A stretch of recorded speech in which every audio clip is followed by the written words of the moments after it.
What up, folks? Midlife crisis here. We're freaking excited. We're a little bit early. But we already got 15 people in chat. E-Man, I'm not Adrian, Meta Sculptor. Nicky G's already typing in chat. God, the man, the myth, the legend, Buzz Monkey. Thank you for being here, people. We're super, super excited. Damn, man, I'm still tired from COVID. We're about a little over a month away from just being deathly ill. But other than that, I feel good, man. How you doing, Maddie? Man, I'm over it. COVID's done, so I've been working out, hitting the gym. Everything's good. I mean, no complaints whatsoever. Busy day, because I'm gonna be out of town next week. So you know how it is. You try to do like 2 weeks worth of things in 1 week. Yep. And so the idea of, going away to try to relax the mind is actually what's like overwhelming the mind. I don't remember. What are you going to the beach? You going to the beach? Yeah, do a little beach. Got to spend some time. Goddaughters, surf camps. They want to. Surf camps. Being an uncle. You should be coming to San Diego for surf camps, bro. The surfing is primo out here. She is 7. So we're just gonna chill it, we'll do the East Coast waves, and then she's either gonna hate it or love it. And then if you're coming out. Then we will absolutely upgrade to the West Coast waves. Hell yeah, I love it. Real quick, Maddie, I'm just gonna say this over the air. Timestamps. That's all I'm gonna say. I'm just gonna say that word. I already got it up and ready to go, dude. Hell yeah, that's what I like to hear. I'm not soft. Okay, well, that being said, we're going to do the norm because lots of people, believe it or not, thousands of people have watched us on YouTube. And if you're not here live or are an OG, you might find this video and not know what the hell we're about. And this is what we are about. So I would say, well, damn, Maddie and I have been childhood friends for over 30 years at this point. When we were little, I always reminisce about us starting a business with our best friend, and then life happens and you fall away from each other. You get married, you go to college, but fittingly, midlife crisis brought us back together. And about 2 years ago, we said, you know what, screw it. Like, we're going to give this a shot, and we're going to just start streaming. We started video games, found NFTs about 8 months ago, and now here we are. And as we started to grow, we really turned it into a company. We built a mission statement. The mission statement's simple. It's bringing back the lost art of genuine human connection, people. We think as we get more connected and as we're ripping around with VR sets in the metaverse, what we're doing here is going to be a lost art. We're going to have an awesome conversation with Nicky G. We're going to talk to each other like friends, like humans. We're going to connect on a good level. And, it really resonated with Maddie and I when we were in NFT NYC. The amount of connections we got from shaking hands, looking people in the eyes, it's just a little bit different than doing this and doing it all online. And people recognized what we were doing. They recognized our mission. And fortunately, we've had 4 or 5 people kind of join the core crew, really believe in what we're doing, and now we're growing. We're about to start our membership club. And we're just taking the internet over with kindness and being genuine and paying it forward. And with all of that being said, how do we do and live into our mantras? Exactly what you're about to see. Awesome conversations. And then posting our content on YouTube and help people learning, growing, and loving. So that's what Midlife Crisis is all about. And before I introduce the main man, Nicky G, I got a couple little tidbits about this beautiful human being. So we're going to start with the first one. Little did you know, Nicky G played D2 college football. But this is where it gets interesting because Maddie and I went to Penn State. And that's a massive American football college. But he played at a Canadian school that actually plays in the NCAA against other U.S. D2 schools. Never even heard of that, but it's something that I learned. And then this is the big whopper. And for someone and I'm going to call you young, Nicky, because you're young compared to us. And if I was your age and I could drop this line, I'd be pretty damn chuffed and impressive with myself. But the crazy thing about the small amount we've interacted is I can tell you're completely genuine, level-headed, and your ego has not gotten to you yet, because you have every right to when I tell you his company has already helped generate over 300 million. Let's just repeat that, people. 300 million in revenue for projects in the NFT space. This man, Nicky G, and his small little engine that could have created over $300 million in revenue. Insane stat. I think it's not a small engine anymore at this point. No, it's not at all. It's a locomotive. So, yeah, for sure. It's insane. And with that being said, welcome to the show, Nicky G. Damn good to see you. Thank you, guys. That was that might have been the best intro I've ever received. So I appreciate that. Really do. It's great to be here. Honestly, I'm very excited for this. I've been looking forward to this for a bit. I know we had to get it done. I know we connected. And I was like, dude, I want to get on the pod right away. Yeah. You guys are awesome. Oh, thanks, man. I appreciate it. And you know what? Like we said, that's another prime example of living into the mantra. You know what people like to feel? They like to feel good. And it doesn't take much to get a couple tidbits from you and kind of pull out those great facts that people should know and are highly impressive, man. So props to you for putting that all together in such a short amount of time. And other than that, man, we're already to the thick of the conversation, and that is the first. And I lied when we talked about questions earlier. We do have one. We have a second question, but that's at an end, and it's just a kind of a follow-up question. But we'll ask that way later. Gotcha. But the first question is, how did you get the seat you're sitting in today? Feel free to give us Star Wars Episode 1, 2, and 3. We cannot wait to hash it out, man. Yeah, I got a pretty good idea of how I can kind of break this into 3 chapters. Ooh, I like it. Ooh. That's the first, by the way, no one has ever said that, so you're really thinking deep. I like this. Yeah. Yeah. You know what? So I guess we'll call it, if we want to story tell it, we'll call it chapter 1. What do we want to call it? Curiosity birthed the kid. Yeah, that's what I'm saying. You can go as far as crawling as a baby. You can be 5 years old, however far back you want to go, man. We'll take it back a little bit. Okay. We'll take it back just pre NFTs, just a tad.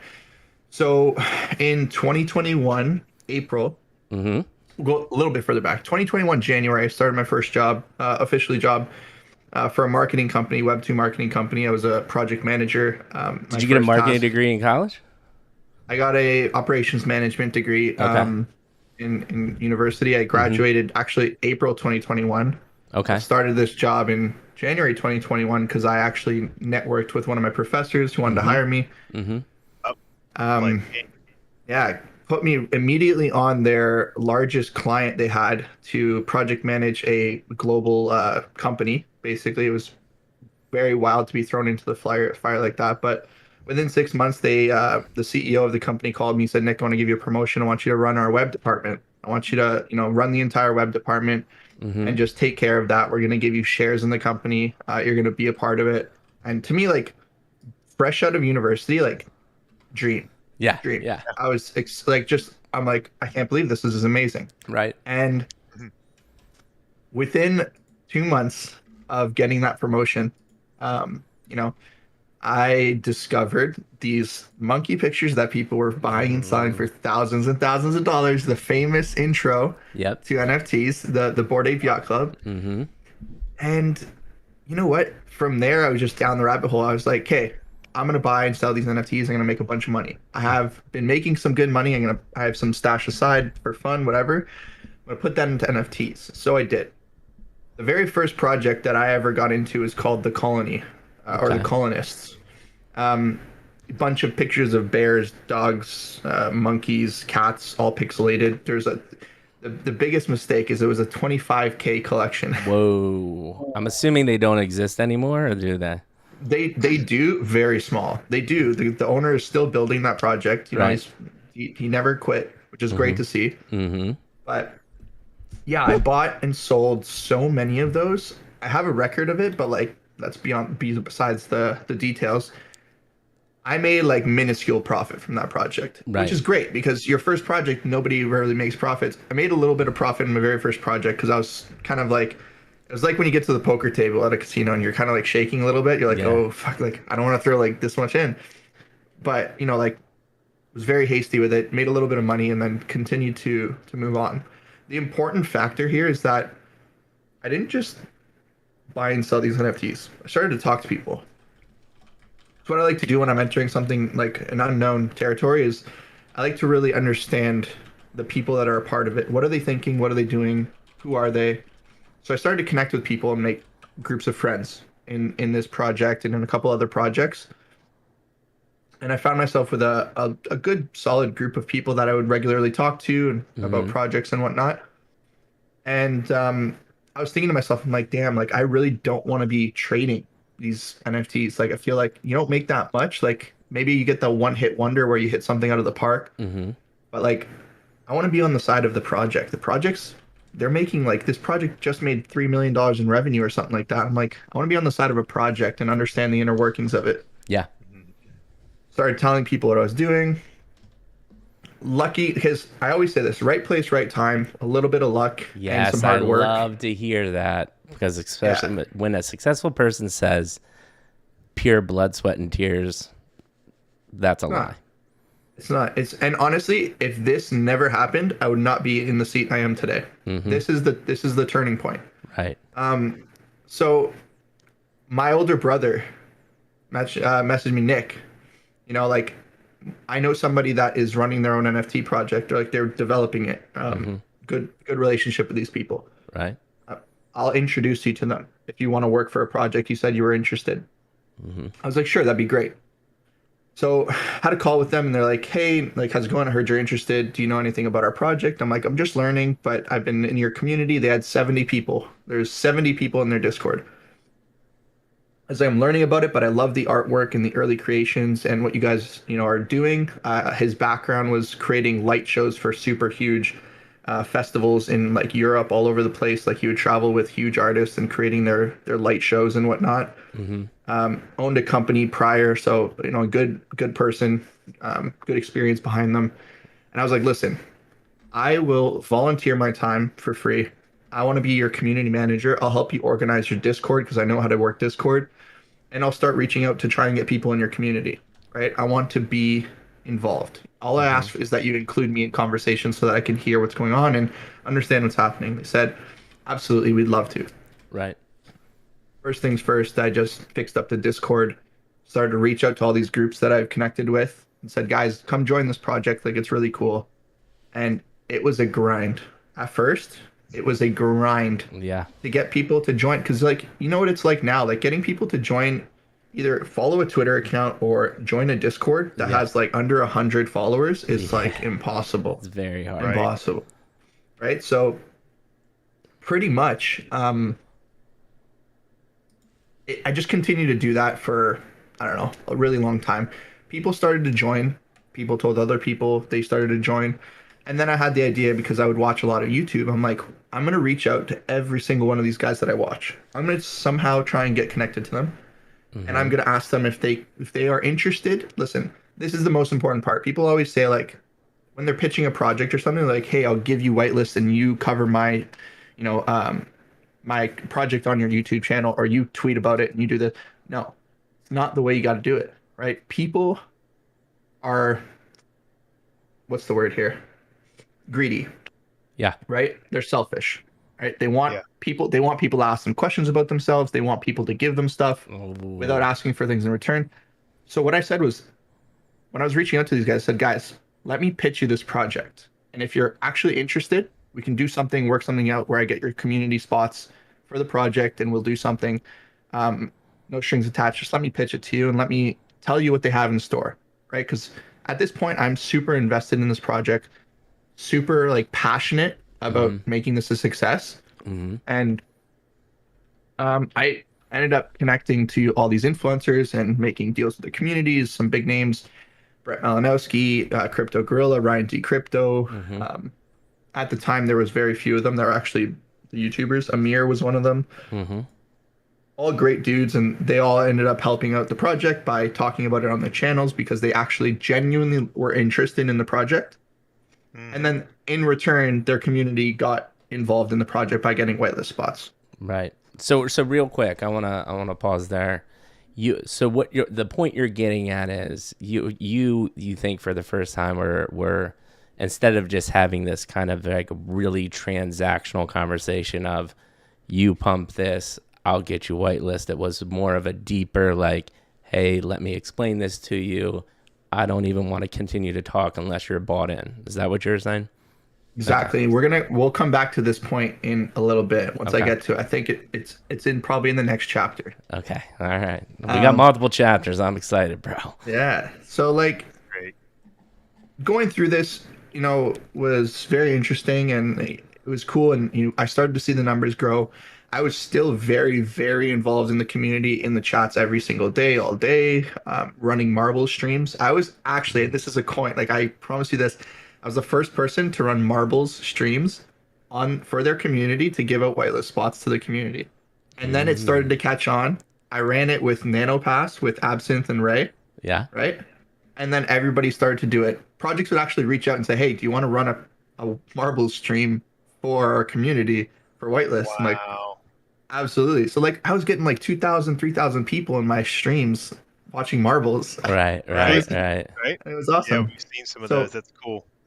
byproduct of this is that I started to grow as a personality in the space. People understood who I was, what I was doing. Grew the community to 21,000 people, which was from 70 when I first joined to 21,000. Um, Obviously, not all by myself. There's the whole team there helping out, Right. but Right.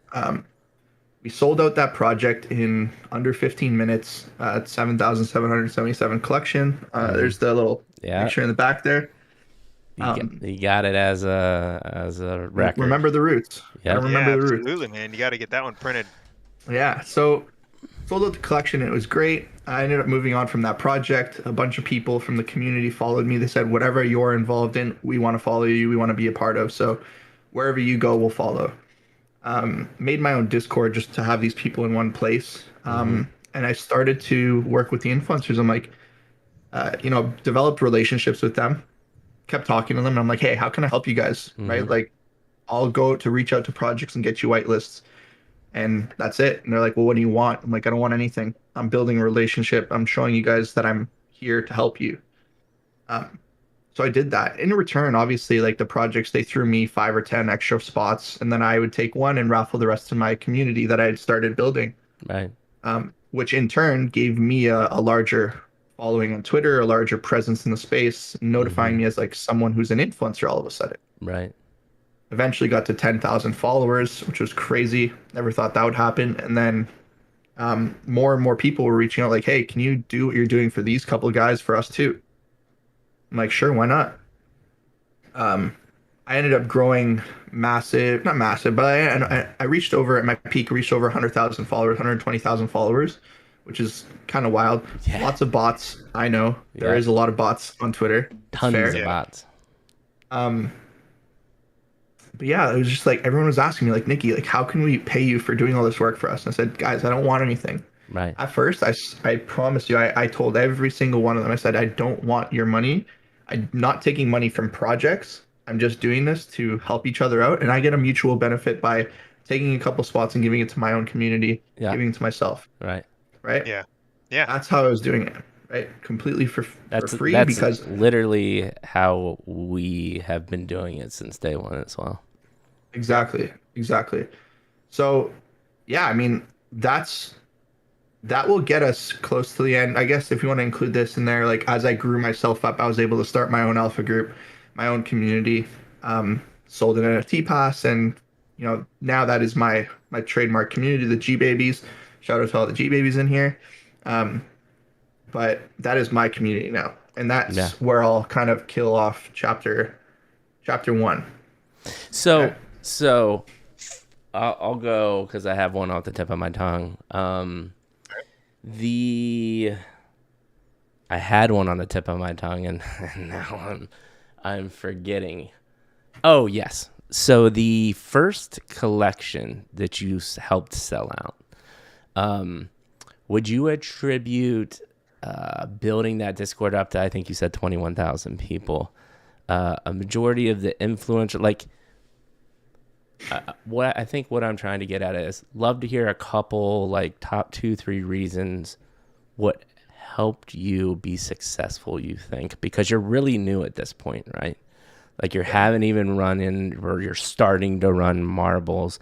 Are you going back to this relationship thing that you keep on talking about? Do you think that's the main reason all of this kind of happened? Yeah. So on my own, definitely brought the server around to 1 to 2,000 people. Uh-huh. Right? And you saw it. We were looking at the metrics. We saw it plateau a bit. We worked with one of the influencers. We saw a huge spike from their YouTube video and from their community to come in. Like we gained like 4,000 people. So it was crazy, like doubling, almost tripling the size of your community. Yeah. As you continue to work with more of the influencers, because more of them heard about it through the other influencers and then they reached out or they wanted to chat. As you started to make your way and expand that, we'll call it advertising platform. Yep. Yeah. We got a lot more people in the server, and then from there it was just nurturing. It was basically me being a part of the community and really understanding what they want, right, and really trying to communicate that messaging from the community to the founders of the project to say, this is what they're saying and this is what they want. This is their feedback on sneak peeks. This is their feedback on supply and price. This is what we're going to do. We ended up cutting down the price to meet the needs of the community of what they wanted to see. The supply as well. Interesting. Which was awesome. Worked out really well, obviously. And then, the influencers pumped up those numbers, and then it was just all about nurturing. I tell this to every project that I work with. I mean, guys, you don't need 100,000 followers. No. Your project has 8,000 supply. You need about 4,000 buyers. You need to nurture and build a foundation of a community and really get those people involved because they want to see you succeed and they want to be a part of your project. Not because there's 50 other thousand people that want to be a part of it. No, it's because you have a strong foundation of people that trust you and that want to build this with you. That's what you need. Agreed. So let me ask you this then, because I want to rewind behind, because you got started kind of at the end of your college career, right? But even then, the first thing you said was that a networking essentially opportunity that you had done through the business is what got you hooked up with a job before you even graduated. And then you mentioned it again when your brother was the one that said, hey, I hear somebody I'm going to introduce you to, right? And by the way, the interesting thing about that was it wasn't your brother saying, here it is, and handing it to you on a silver platter. It was, here's the person you need to meet. And so there's this theme that you've been doing through this whole time of the ability to build a network and interacting with people and how powerful that is. My question is this: is that something that you were raised with? Is this something that you saw, like, I don't know, you have a mother or father that, sold real estate and had to have these networking, or is that something that clicked in high school? Is that something that was a product of good coaching in football? Where did that come from? Yeah, you know what? That's a great question. It's weird and really deep, but I would say that it came from my need or my want, or it originated from my want to have my 2 older brothers pay attention to me. And I know it sounds a little weird. No. I love that answer, dude. That's a great answer. I played every sport. I played soccer, baseball, hockey, basketball, volleyball, until I got to football is when they started to watch me play sports. And that was what I was after my entire childhood. And then it kind of carried. So like whatever I was doing, I wanted to gain people's attention. And how do you get the interest of other people? That you really have to learn what they like, right? And kind of present and talk to them in a way that, hey, like, you're interesting. Tell me about yourself. Like, all through high school, and I went to a private high school and networking events and, festivals, whatever. I was always really good at working the crowd of people that I was in. Working the crowd. I love it. And so basically it was a product of, you basically attempting to get this attention and validation from your brothers. And this is what worked. This was the thing that, in the same way that football worked, networking and getting good at being able to work a crowd worked, because you were able to not extract in like a manipulative way, But the bottom line is you're right. People are selfish, right? Dale Carnegie says people's favorite thing to hear is their own name, and they love talking about themselves. You use Absolutely. that in a way to get to know people, meet them, and then what happened is because you actually, here's a fun fact, when you actually get to know people, what happens is as you meet new people, your brain will automatically make triads, right? It'll connect. Oh, I've already heard this before. You know what? Mikey would love to hear about this. And Right. all of a sudden, Mikey, you got to meet this person, right? And so I think that's interesting because I'm used to hearing that answer as, a parent or somebody who was type of a role model or mentor imparts that, or they read a book or what. That was my story, right? I got really into around the end of college, all the, the Dale Carnegies, the Robert Kiyosaki's and all this stuff. And networking is of course a massive part of that. And that's where I was like, okay, this is fun. But I kind of went into it knowing that it was valuable. I think that's amazing that you came to that own conclusion on your own, just seeking it as you were growing up. That's great. So what kind of age are we talking about here? Is this like high school, middle school? When I started, I was probably, it was like for the long, as long as I can remember, probably 10, 11, 12 years old when I was like trying to be good at sports and like not being good enough at something. Even like I played like rep hockey, rep baseball. I played on the school basketball team, volleyball team. Soccer was never my thing, but right, like I wouldn't work. And I was like, what is gonna take? And they were playing high school football at the time, and I'm like, I'm gonna go play football. What was I, 8? I was like 9 or 10 years old or something like that, and I was like, Right. I'm gonna go play football. Yeah. Started and just picked it up, and then I developed a passion, and that was my life, was football. Right. Dude, and That's fantastic. it's crazy because like Maddie and I, I'll get personal about myself a little bit. Like, my parents got divorced when I was little, right? And I have become like the craziest happy-go-lucky people pleaser ever, right? And I think part of that, in a different way, is me compensating for that, like, don't want to be abandoned again, right? And it's funny how and then midlife crisis that I had, really a lot of this stuff stems from childhood, right? Yeah.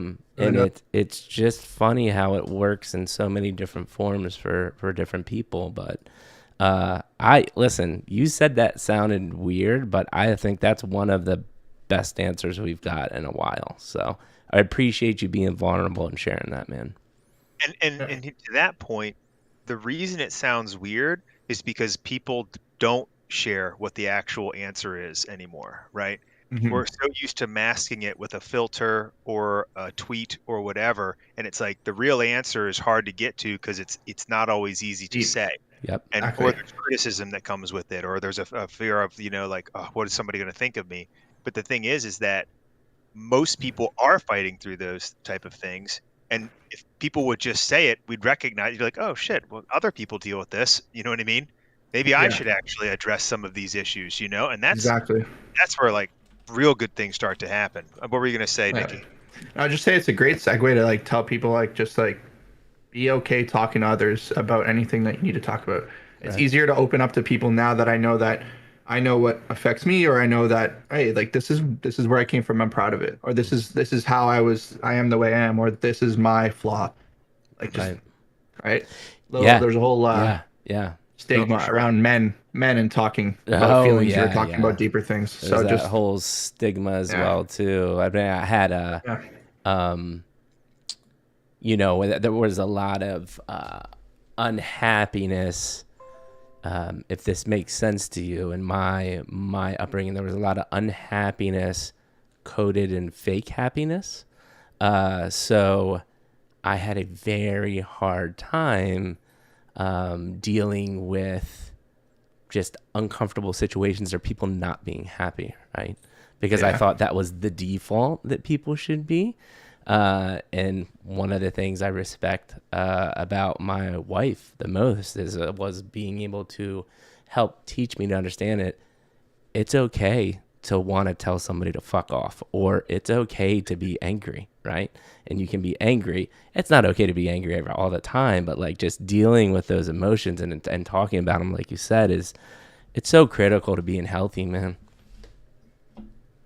Yeah. Yeah. That's awesome, man. Good deal. Well, so you've already created this skill set that you developed, right, in terms of networking. My next question is this. I agree it's who you know, but what are some other things that have been proven success habits that you've let me ask you this. You learned that on your own. Did you learn any other success habits on your own that have proven well in what you're doing and venturing into NFTs or just, through all of the things just in life? Yeah. Everything that I've ever done that I can say, failure or not, like failure is a part of the journey to success. So I would say, like, in everything that I've done, I've been obsessed. I've been passionate. I've been wanting it so badly that it doesn't matter what I got to do to get there. When I was first doing all this stuff, like, doing the collaboration stuff and whatnot, I was actually still working my full-time job. I worked all the way until January 2022 on my full-time job. So I would Mm-hmm. work 8 or 9 hours, 10 hours throughout the day, and then I would get off, eat dinner, and then I would work another 8 hours at night, doing all this kind of stuff. So I was sleeping like 4 or 5 hours a night, but I was working like 17, 18 hours a day. Mm-hmm. And the same thing, even if we want to go further, like football, like when that was everything I wanted to get a scholarship and play football at the next level, that was my life, was school, workout, school, practice, workout, sleep, Mm-hmm. like Yeah. study in between. But like that was my thing. University was the same thing. It was like football, school, study, and try and make time for personal life. And Right. just being obsessed with wanting success, kind of.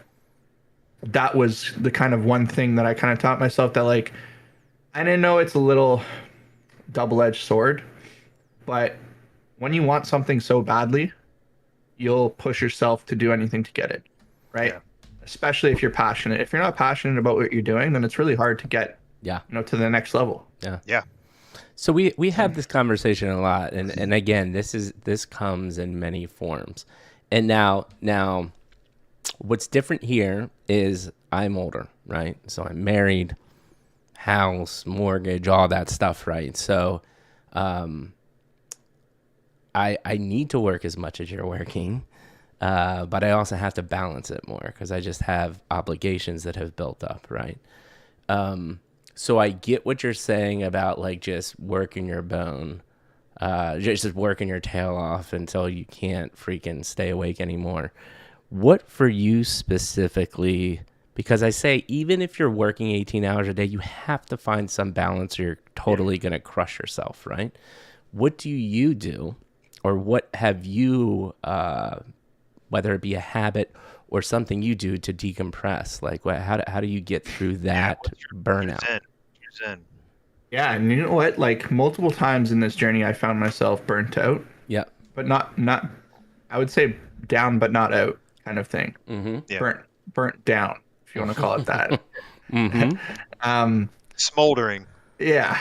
And what I would say is, like, at the beginning, when I was too much for me to handle on my own, I brought people on to help me. I knew that there was a system there. There was people there that's wanted to support me, that wanted to be a part of it, Love it. and I brought them in to help me so that I can start to take those kind of breaks that I needed, and really to see, like, back off and breathe and say, look what you've done. You're doing well. Just continue and don't kill yourself, because you've done well. Don't try and overwork yourself, because you're gonna crash into a wall. So, Right. like, I guess for me, the ability to step back, and now more so than before, now I feel a little bit more safe, as is there's a cushion because there's a system built. Yes. There's Yeah. there's a specific system, and there's people in place to keep things moving. Now I feel more comfortable stepping back and being like, hey, you know what? Like, I'm going to back in April, I went to Costa Rica for 14 days with my girlfriend and some of her friends. I was still working there, but I was able to take like most of the days off just Yeah. to like relax. Right. And for me, it was knowing that there's support there in anything, and no matter Right. what it is, work, health, social life, personal life, whatever it is, there's a support system wherever you are that you need it, that you can lean on, to be able to take your breaks. For me, my breaks is like, it's either spending time with my girlfriend or it's video games. I'm a big Yes. gamer, always Yes. have been, What do you and play? I could What do you just play? blow some steam off. It depends what's in season. Yeah. Madden, I'm a big Madden player. When Madden Ooh. first comes out, those first Okay. like 4 months, Uh-huh. 4 months is all Madden. Yeah. Mm, Then okay. we start to venture off into whatever other people are playing. I Yep. played League of Legends. Yep. My one of my buddies from university still plays Fortnite. He loves it. So we kind of screw around in Fortnite a bit, and yeah. So it's kind of like that's my zen. I love it. The big Madden player. I know Madden's huge. I just never got into it, but since you played football, that makes sense.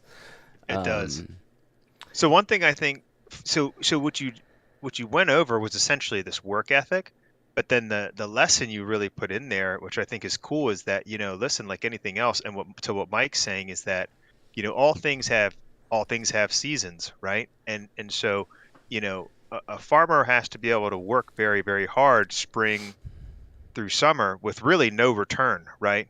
And it's unseen. And so like that's you were in a phase where you were working 17-hour days, and there was no harvest, right? But then the cool part is in comes fall. It's harder work, but there's a payoff.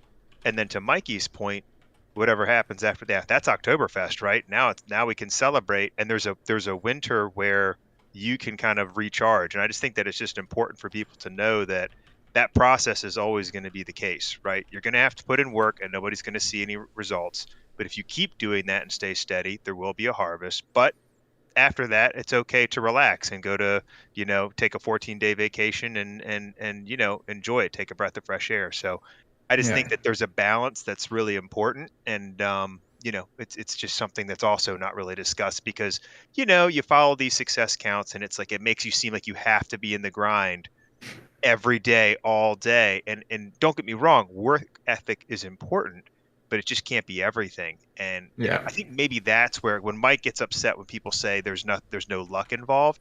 I don't think it's that people don't think there's luck. It's that the problem is that people like when you're reaping your harvest, Nicky. Nicky, something that to say, well, you just got lucky. Right. And Yeah. it's like, whoa, Oh whoa, yeah. you right. missed the 7 months of the year I was doing this for nothing, right? And people like to say that, and so it creates a lot of people at the end of that success trains saying, if you worked the way I worked, you would also have a harvest. And it's not that they're neglecting luck, but it's just a lot of people think it's only luck, and it's not that Yeah. either. Yeah. Story of my life, dude, is like growing up in a little bit of a toxic friend group, and because I was into different things, like I was doing sports and football and trying to, push my way forward through that. Yeah. It was Yeah. always like, you're lucky, or you got lucky doing that, or your parents paid for whatever, or like Right. it wasn't. Everything was never, or sorry, yeah, everything was never attributed to actual work and a little bit of luck, but actually working hard, like and wanting something. It was always you're lucky, or this person did this for you, or this was handed to you on a platter. Like I was sick and tired of that growing up my whole life, hearing that, and even now, Mm-hmm. there's still people in my life that would say, "Dude, you got lucky. You caught the crypto hype. You caught the NFT bubble. Like you just got lucky." Right. Right? Right. Hmm. Yeah. No matter what it is, but they don't know, and I say, "That's fine." Yeah. Right? Yeah. And what That's what is okay. it going to do for you getting pissed off at them because you know what you did, right? Yeah, And at exactly. the end of the day. But Matt went an interesting direction, but I actually wanted to go another direction because I have managed massive budgets, pretty big teams. Matt's built a multi-million-dollar company from nothing, managed teams too. And what impressed me about what you said is, so you kind of answered it in the, how do you take a step back and balance? And you said created systems and then give some responsibility to other people. Well, I know when I was your age and coming up and becoming a manager, it is so difficult to have a baby and let go and relinquish that responsibility. It took me years as a manager because I came from, I went to design school. So that's a very specific skill, right? And design is subjective. Like there's certain things that you need to do, but everybody has their own style. And when you start like saying, "Hey, I don't have time to do that. You need to design this." Like that's very tough, right? So could you just like walk us through that experience? Because I'm sure that was tough for you too, because you didn't have a ton of time in corporate and you went straight into really starting your own business. Like, any lessons learned there or things other than creating systems that helped you through that process? Yeah, you know what? And this is straight from, so my father, he's been a owner of his company for 30 something years. And I always heard at the dinner table the talks and whatnot, and like handing responsibilities, and like just recently, more recently, as he's getting older and wanting to retire, like saying like how he's been handing more responsibility to his managers or to his officers in his company, and just kind of handing things down. Yeah. Learning from that and just being and knowing that, like having conversations with him and knowing that it's okay to give stuff to other people. It started when I first did it. It was like I was saying, it was me managing all these different influencers and all these different projects, having group chats all over the place and messages every single day, 300 DMs. And it started with one person. There was really three guys. There was three guys that, Snack King, Fei Long, and Algo. Those three dudes kind of came in and said, just teach us. We all have a specific set of skills that we have in the real world. Right. And just tell us how you want something. We had a guy on tech who was handling all the tech stuff and kind of managing like his own little team of tech people and doing Discord bots and trying to build us our website. Fei Long was our operations guy who started to handle all of the actual influencers chats and project chats that we had. So like he was managing all these chats with a small team underneath him. And then Snack King was our partnerships guy, who would go and reach out for collaborations and partnerships. And I was kind of teaching him. I would include him on all the conversations that I had so that he understood how I talk to people. Yeah. And then he kind of took that and had a small team under him to do partnerships. And when I started to see these pillars being built, it was like, okay, if I wanted to label them operations, these guys are handling all of our internal communications. We have the partnerships people who are going out there and getting collabs for these big projects, for the new ones that want to come in and that we want to be there to support. And then we have the tech people who are helping, build our systems in the back end. We have a dashboard that's on the way for the Bridge 3 website. All sorts of different utilities kind of behind the scenes in Bridge 3 to make everything operate smoothly. As I started to see those being built up, you definitely feel the weight coming off your shoulder slowly. Right? As you're like, I feel comfortable with these people that I trust, teaching them the way that I want this to be ran, and they're doing it. They're doing it amazing. Right? I couldn't have asked for a better set of people to be there to support me. Right? Yeah. So that was my experience with it. It was like realizing that it's okay and realizing that, look at this, they are more than capable. Other people are more than capable of doing what I do. Just because I did it by myself doesn't mean that I have to do it by myself. It's so hard though, brother. It's so hard. And you say something really interesting too that actually comes up a lot in, our conversations. Is the fact that you had three people come to you and say, teach me and help me out. And we, I'm sure you do, Maddie and I all the time get asked, oh, I'm so interested in Web3, but I don't have any skill set.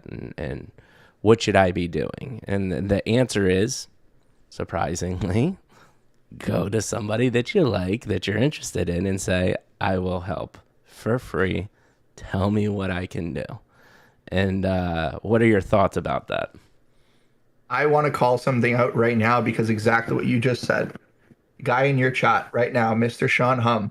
Yeah. That guy has been a part of my journey since the beginning. Yep. And he has asked me, Nick, how can I help you? What can I do for you? Right? He started moderating the G Babies, right? He got moderation jobs through me into other projects where he's getting paid. I was paying him as well. And more recently, he just got hired onto Bridge 3 as the operations team, right? Yeah. So like, this is somebody who's been asking me and wanting to work so badly for whoever, for whatever. He just wanted experience in the space and how to get started. And that guy is one person that has always been there. That's always been willing to work. Yeah. And that was one thing that I love, because I love bringing people. When you take a step up, you hold your arms out and you bring the rest of the people with you. Right. Yeah. Yeah. And you can tell he's a good dude too, because he's engaging in our chat, and this is the first time he's been here, so it's really cool to see that happen. Yeah, I mean it's true. Yeah, proof in the pudding right there. And on top, but here's the thing: you did say two things. He was there, and he was willing to work, right? Because too often, Mike, I think what happens is a lot of people want to know the answer to something. Mm. Like, look, I do. So what I also do, I love fitness. I love helping people learn to be fit. So I do personal training for a small group of clients, right? And it's amazing to me. First of all, I don't like saying it because the second it's like telling somebody you're a doctor. All of a sudden, they want you to see everything on their, what's this? What's this freaking thing I have on my arm? And it's like I don't want to answer that. But everybody wants the secret as if it's something they don't already know. You know what I mean? My job as a trainer is to fine tune things and help work within your body type and maybe help you work around an injury or a potential issue. But like, if you're asking me how do I lose 10 pounds, to me, it's like if you have to ask me how to lose 10 pounds, I think the answer is, man, I don't know if I can help you because Right. you already know how to lose 10 pounds. You just don't want to do what I'm going to tell you it's going to take. And so there's a big balance there. And the reason I use this is because I see this in the NFT community all the time in the chat. Everybody, what is the secret? What is the alpha? What is the trick? What is this? Everybody wants to know what to do, but nobody wants to do what it takes. And it would appear that, Mr. Sean did. And that was that second component of Exactly. what you said, stepping up. Okay, I'll moderate.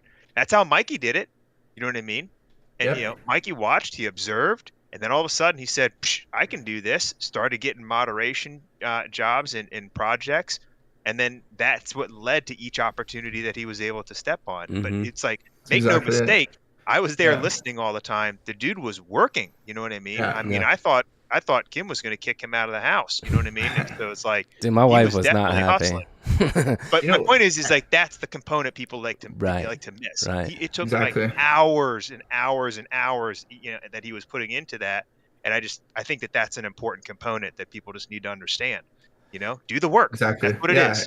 And you know what the funny part is a lot of people will hate on YouTubers or influencers in this space that they're given this or they're given opportunity or they're given. You know why? Is because back in August of 2021 when they had 1,000 subscribers or 200 subscribers on YouTube, they were still pumping out content every single day, working hours. You guys can attest to it. You guys work every single day and you work hours, hours, hours into putting work into your content, Yep. into managing your communities, into staying on top of the what's trending, what's going on. That's why they've afforded themselves that luxury Right. because they've Exactly. worked. They worked for it. Oh, Right? Yep. I've spent hundreds, if not thousands, of hours in Discord. And honestly, the catalyst to me was I remember my first thought. I was like, I went down the rabbit hole because I won that cool cat. And when I figured out it was close to 20 grand, I was like, this is nutty town because the cool cat is one of the stupidest things I've ever seen. Sorry if you're a cool cat holder. It just is. It's a 5-year-old blue cat drawing. And so I was like, what the shit, man? And I remember clearly saying, my wife will kill me if I tell her I want to use 3 grand to buy these JPEGs. So I was like, I don't even want to go down that road and have that conversation. So what's the next best option? Oh, I'll mod and I'll get free JPEGs. That was it. And I was like, once I made that decision, boom, multiple Discord rugs, scammed out of 10K, but I'm back, baby. I'm still here. That's right. That's right. That's right. That's it. But that's literally what it says. I was like, I don't want to have that conversation with my wife. I'm just going to get some free JPEGs by modding. And shit, man, look where we are now. We just got started, man. It's crazy how it works if you just give it a shot, too. Like Gary, whether you love him or hate him, I refer to Gary Vee. Gary Vee actually is the first time I heard about an NFT because he was launching his V Friends, right? Yeah. But he says that one of my favorite things that he repeats, and he repeats a lot, it's what we're talking about, relates to what we're talking about. And he's like, thousands of people come to me on a yearly basis and say, I don't have a skill. I'm not good at anything. And he has a very quick response, and that is, you haven't tried enough things. That is the bottom line. I was like, if you're not good at anything, You've tried a bunch of things that you're shitty at, and you need to try some more things because everyone's good at something. Dude, imagine if you just played soccer. We wouldn't be talking right now. Yeah. Try a bunch of things. I don't know about that There's one, a lot bro. of things. There's a lot of things that this could have happened. Anything could happen. That's honestly, true. No, I'm saying you tried a bunch of sports, and soccer wasn't a fit. But that's what led you to where it got you, and then all of a sudden you're looking at freaking awesome schools, and you know what I mean, like and how that thin thread led to the work connection, got you into NFTs, put you in a position financially to start moving in NFTs, and here we are. And I just think it's interesting because Mike's right? You got to be able to try stuff. Yeah. Yep. See what sticks. Dude, so this amazing conversation already, and we just got done episode 1. We've already talked for almost an hour, believe it or not. So let's move to episode 2, man. Like you do I think we ended at the G babies. You're starting to build something. You connected with the influencers, and let's go to the next chapter. I'm ready. Chapter 2. Call it chapter 2. We need a name for this. When we cut this together, there's literally going to be text that says chapter 2. Love that. Chapter 2 will just be building. Ooh, I like it. It. Yeah, so it kind of overlaps time-wise a little bit, but this is chapter 2. Okay. Through all these connections that I'm making throughout the beginning, things started to pop up. So I had a couple of people reach out to me and said, Nicky, we know you from the Meta Travelers Project. We want you to come and be our advisor, and we want you to be our community manager. We'll give you X amount of percent of the project. Yep. Whatever, it's not necessary. We'll give you a percentage of the project to do this. What do you say? Absolutely would love to. What I did there was I actually, because I didn't have time because I was doing all this stuff, I was like, I'll do something better. I'm going to put in a team of people into your project, and I'm going to help them basically do what I do, but I'm going to help them do it, and they're going to run it for you, and I'm going to be there to advise and run the collabs and do all that stuff. So I did that, exactly that. And this person that I helped in this specific project is now one of my good friends. He actually lives really close to me, I found out. He's now a great friend of mine. He, was keen on working in the space. He said, I want to do something. Teach me, basically. Right? I said, okay. I'm going to put you in. I'm going to throw you into the fire. You're going to be the head moderator of this new project I'm working with. Right. You're going to run everything. Right? And I'm going to be advising. And if you need help, you're going to come to me. He's like, absolutely. I appreciate you the opportunity. And just like thinking it's a volunteer job because he just wants to get into it. Put a couple people underneath him. One of these people that I put underneath him is now the leader of my partnerships division in Bridge 3. So he is actually a part of my operations team himself. His name is Magsy. Eclipse was underneath him as a moderator. He's now my partnerships lead. These guys basically helped me build up this project, collaborate with everybody, the influencers, projects, get people in there, run the community, run these cool experiences. And they helped me do that. That project sold out 8,888 NFTs. They were successful. And then I threw down 5 ETH and I was like, here you go. You didn't know this was coming, but I had saved this for you, and I want this to go to you because you worked your ass off and you deserve it. Right. Which was about, at the time, like $35,000 US, which was great. Yeah. Yeah. Or close to. But yeah, it was awesome. That's a good way to build trust. Yeah. It felt great. And then they were like, how can we help you more? And then that's where that's where they wanted to start working with me. And I started to get that sort of support system that I was talking about. Finished with that project, and I was like, okay, now what am I going to do? Right. I'm sort of building this kind of collaboration team, if you want to call it that. And it doesn't really have a name yet. So I don't know what I'm really doing. But I do have a group of people following me for whitelists and whatnot. So one of the influencers then contacted me, said, I have a cool opportunity. This gaming studio in Argentina wants to build a project. You know who I'm talking about. They're on our show. They're on our show. Yeah. I saw that studio. That's right. Collider Craftworks. So they need an advisor, they need a community manager. I'm going to help advise. You can as well. And then they need somebody to do their community management. So I actually started out helping Collider with community management and whatnot, and just like helping them try and build some sort of a structure for community and give them ideas of what works in the space, what doesn't. And while also still building whatever I was building, whatever this thing was that was happening. Right. Eventually, like, Collider was great. It helped. That project started to blow up, which then brought more attention to me as well. For me, built that project up, and then I had to step away. There was a few things where it was like I couldn't spend the time there Yeah. anymore. I just didn't have the time of day, and I said I need to step away because it's just not working anymore, which was what happened, right? So basically, we Yeah. had a mutual connection. We agreed on what was going to happen. I received a couple of NFTs for working with them, and then I was going to step away, but we had people replace me really quick. And they were all ready for it, which was great. The project still did well. And then I focused more on building this thing, and I was like, I need a name. Like, I need a name for this. So at first, I was like, everybody has like a studio or a labs. I'm Right. like, I need something like studios or labs. So first, I was like, OG, like, because something in this space is like, if you're an OG in a project, you get immediate whitelist. You were the initial finders of the project. So I was like, OG Studios.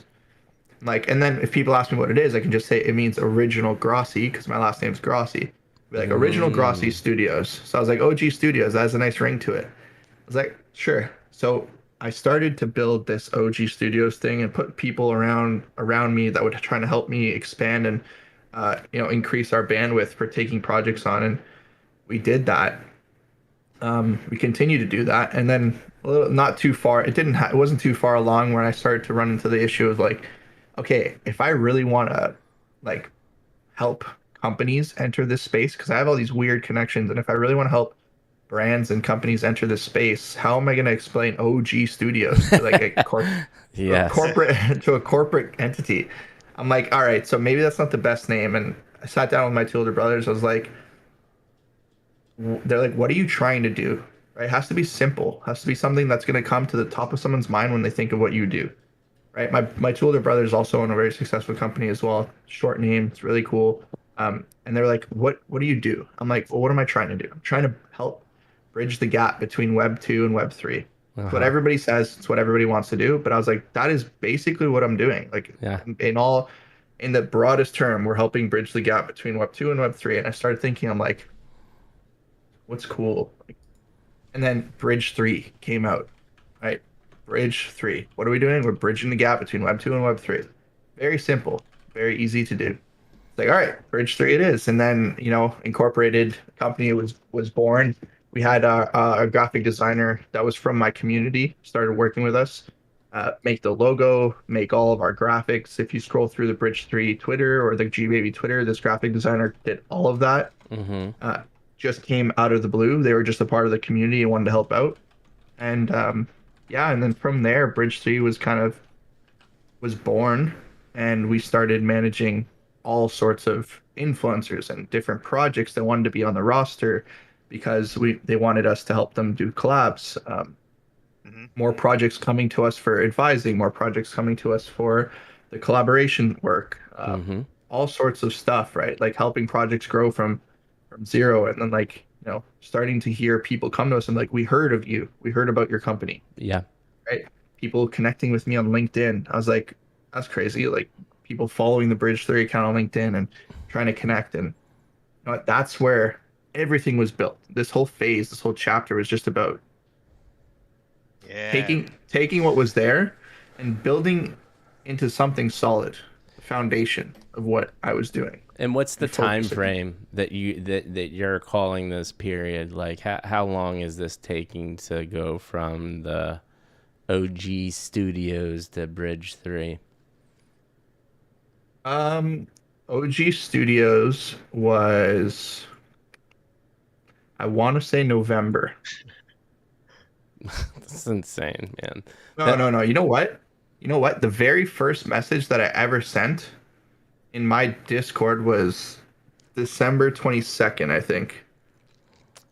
So that means OG Studios was born OG Studios must have been born in January of 2022. Yeah, 2021 or January 2020. Jeez. 2022. Oh, January Dude, we're 2022. not even in OG August Studios. yet, and you've gone through 2 iterations of a company. You want to say Web3 Yeah. doesn't move fast? Jeez, And oh my almighty. gosh, yeah, it's what's crazy is it feels extremely long, but it is it's not been long at all. And that was the timeline. So well, January until we'll call it beginning of March. January to beginning of March was the change from OG Studios to Bridge 3, and then it was the G Baby drop in March 2nd of 2022. So all of this kind of stuff with all the projects that I worked with and all the different things that I did was between November till March. Right, right. So this entire timeline of events in this chapter is November till March, because November was when we sold out that very first project. When I left that project until the G Baby drop was November 2021 till March 2nd, 2022. Right, right. incredible. Jeez almighty, man. So in this building phase, is there anything else that comes to mind? Like, because you talked about more of your entities, like what were you experiencing from, building the relationships with the influencers? Whether there's anything that you were noticing about your community, like any other nuances during this phase that you like to talk about? Yeah, so during this building period, it was really building relationships with all the people that I had already connected with, Mm-hmm. gaining their trust Mm-hmm. to say that, listen, like, we will allow you to use our names to advertise and to build connections in the space, right? Mm-hmm. Building that trust and that loyalty, because, like, to be completely transparent, I never paid the influencers, so there's zero paid shills, Yep. and I never got paid at the beginning because we started to take payments. At the beginning, I never got paid by any project. We actually only started taking payments from projects because I was like, I have all these people working for me, and all I can give them is whitelist. I want to give them money, Right, right. Yeah. right? So through that, no, the only, I guess um, what's it called here? The transaction Hmm. between myself and the influencers or projects was that I can use your name to advertise. I give you whitelists for all the projects we work with, and you can choose who you want to work with. It's on your interest. We have a dashboard, or we have a place basically where we post all of our opportunities. Yeah. You guys know about this. Yep. We place all the opportunities in, and they choose. You choose yes, no, or I want to discuss, or I've already collabed with them. Those are your options. So like everything has always been organic interest with what we've done, and that's been a huge selling point because it's like we're not. This is not paid shows. When these influencers are putting out these tweets or they're putting these in these YouTube videos, it's because they want to talk about these projects, not because they're getting paid for it, Right. Yeah. right? Like they don't need to get paid for these to be completely honest, they don't need to get paid by these projects. Like they get sponsorships um, from companies, and they get, they have their own passes or their own groups or Yep. whatnot. Like they don't need to get paid by the projects. Yeah, They do they're it they're because they're doing they're interested. doing okay without the whitelist. Yeah. Exactly. So that was our exchange. So building that trust with those guys and building the roster, if you want to call it that, was this whole building period of like, okay, I have the biggest names in the space that trust me to advertise their names. And that was at that time it was Journey Crypto, DMP3, Ryan D Crypto, Amir, Crypto Gorilla, Bento Boy, um, a couple of the projects, Project Gojira at the time, the Pixelverse. Who else was on there? Anyways, but Yeah, you yeah, so pretty it was, much just listed all of the top influencers. yeah, and that was the crazy thing is like when you want to think of it from a business perspective, Yeah. and you're pitching this to a company, and you can see, it's funny because you can go out and say to this company, I can potentially put your product or your project in front of almost 90 to 100% of the market share in the NFT space. That is crazy. That is ridiculous because like realistically the space is only so big. Yep. Yeah. All the influencers have so many followers. All of them have so much subscribers on YouTube. Big groups that everybody really knows about them from the most part from the North American perspective because there's also the Yeah. China perspective as well. But from North America perspective, in terms of market share, you basically capture everybody. Anybody that knows about NFTs knows about these influencers, knows about these projects. So when you can go to somebody in a business and say like, yeah, we capture a huge percentage of the market share through advertising with our, partners, it's a no-brainer for the most part. Right. Right. Yeah. And so Yeah. man, so let me just say this. So is this, so chapter 2 has come to a close? Chapter 2 is a close. This is the building. Yeah, this is all the building. The community. Sorry, if I want to touch on one more thing, the Sure. community side of things. When I was trying to market and sell my own NFT and make my own alpha group, my biggest thing was that, like, guys, like, yes, I think that I'll have a great alpha group and I'll be a very big value provider because number one, at the time, I already provide all the whitelists for not all of them, but I provide Yeah. a large portion of the whitelist that all of these projects and influencers are getting, and I can give myself 100 if I want. Right? Yeah. As the person doing the work, I just negotiate an extra 100. Boom, now our group has it. So that was a big point for me in getting the trust in my community to say like, how are you going to provide value to us? And it was like pretty simple. It was like, you want whitelists, I will get you all the whitelists that you want. Right? When brands want to enter the space and want to come, we're going to have first access, right? Anything that I do, this group will have access. I already have a business, I already have a company, and not a lot of people can say that they have a company in the Web3 NFT space because it's very hard. Like, yes, like all of the labs and marketing agencies that exist out there, for sure, like they're doing good and they're doing their own thing, but not very many people, especially within Alpha Group, can say that they have a company that's been successful and proven, and you're also going to bring all those benefits to your holders. So like that was a big thing in gaining the trust of the community to say like, yeah, I will bust my ass for you guys to bring value for you guys at all costs, all the time. Mm-hmm. And I know that the last 2-3 months or 2.5-ish months have been very down. Sure. And I've actually seen a large dip in interaction and engagement on both fronts, both on Twitter and both in the Discords. Yep. You don't see a lot of the same faces that you used to because everyone's kind of leaving the place, right? Yep. So it seems kind of like a ghost town. It's like, oh well, what's anybody doing? Like, this is the best time to build. And it's what I continue to tell my community.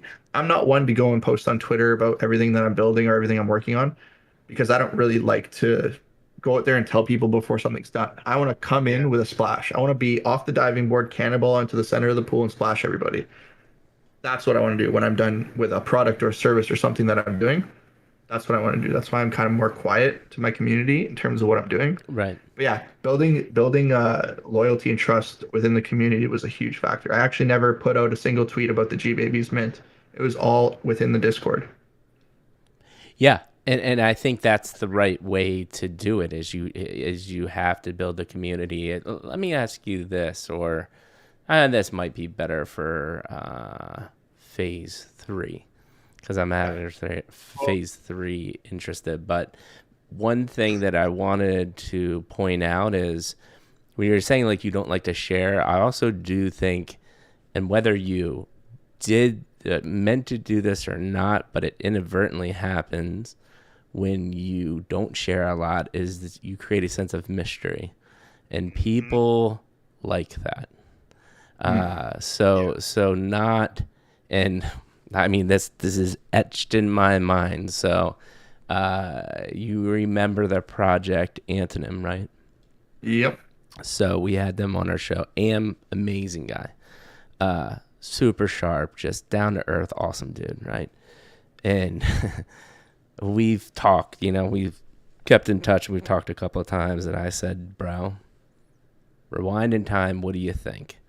And he goes, 100%. I would tell them I'm doing nothing. And then I would do everything. Because this space is so freaking fickle. And if you say something before you even mint, you not only do you need to mint, you need to deliver it like 2 hours before you mint. You are so screwed if you don't do it, man. Yeah. You want to know the masterclass for that? It was Goblin Town. Masterclass was or sorry, Goblin Town was an absolute masterclass in Yeah. how to market Yeah. without promising the world. Every project that we've seen back from August till now, we are doing this, we are doing this. The roadmap became something that was necessary for a project to even can be considered, Yep. right? Goblin Town in this, especially in this market, and they came and they said nothing, no Discord, no nothing, It was nothing. marketing branding genius too. Genius, Yeah. absolute genius, right? It was showing people what that project did, and the fact that it's so successful, what it showed the community and the people that are still here is that you don't need to throw everything out on a silver platter and say this is exactly what we're doing. And the best part about that is because it creates that mystery that you're saying. It's like, what are they going to do next, right? Like the Goblin Town just announced those grumplins or the burgers and stuff, and they built up to all of that. They did it without saying this is what we're going to do. Right. And people are still so intrigued by what's going on after all this time. Right. So and but to add to that, they were upfront about we really might not do anything. And as long as that's your narrative, that's okay. And that was, genius on their part. Maddie, what did you want to say? Couple things. A lot's been said.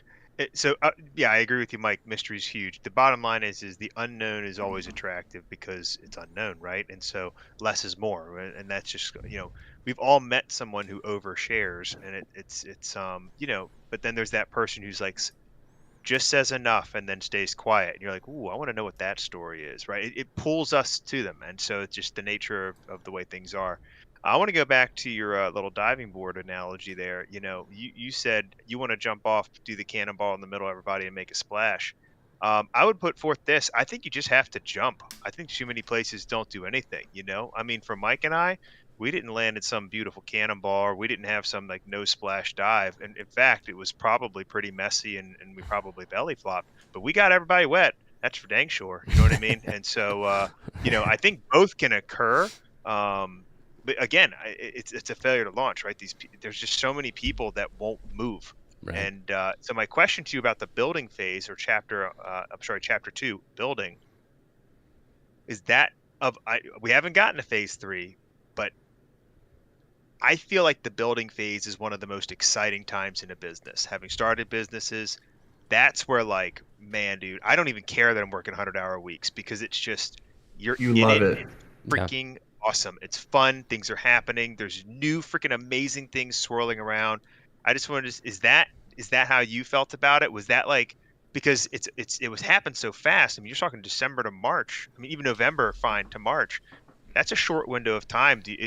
Was it everything you wanted it to be? Was it amazing? What were some of the highlights? Do you feel almost like a crash after that? Tell me about it. It was honestly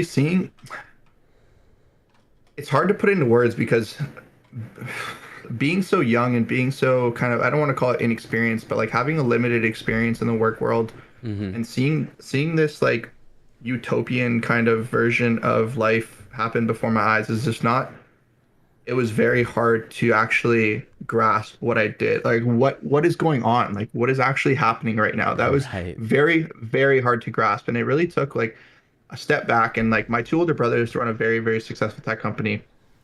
And they've been doing this for like 5, 6, 7 years. And they were like, Nick, like just take a step back and look what you've done in, what is it now?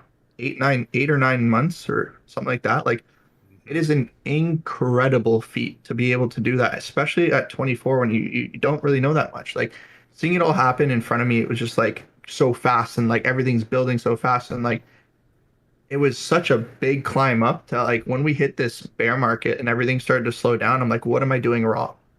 Right? Like, what am I doing wrong? Why are things slowing down? Right. And I had to, it took me a while to just sit back and just be like, there's nothing wrong, right? This is normal.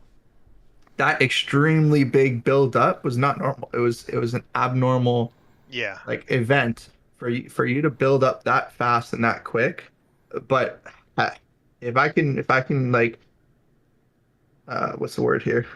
I'm losing all my words tonight. No, If I can relate this to a roller coaster, that build, that you know how like roller coasters that like build you up slowly to the Yeah. peak, and then Get up on those chains. they let you look over the edge, and then they Right. drop you really fast. Right. This one was just like they threw you up there, and then you're coming right back down, right? Right. Right. That's what it felt like, and it was honestly, it was so cool.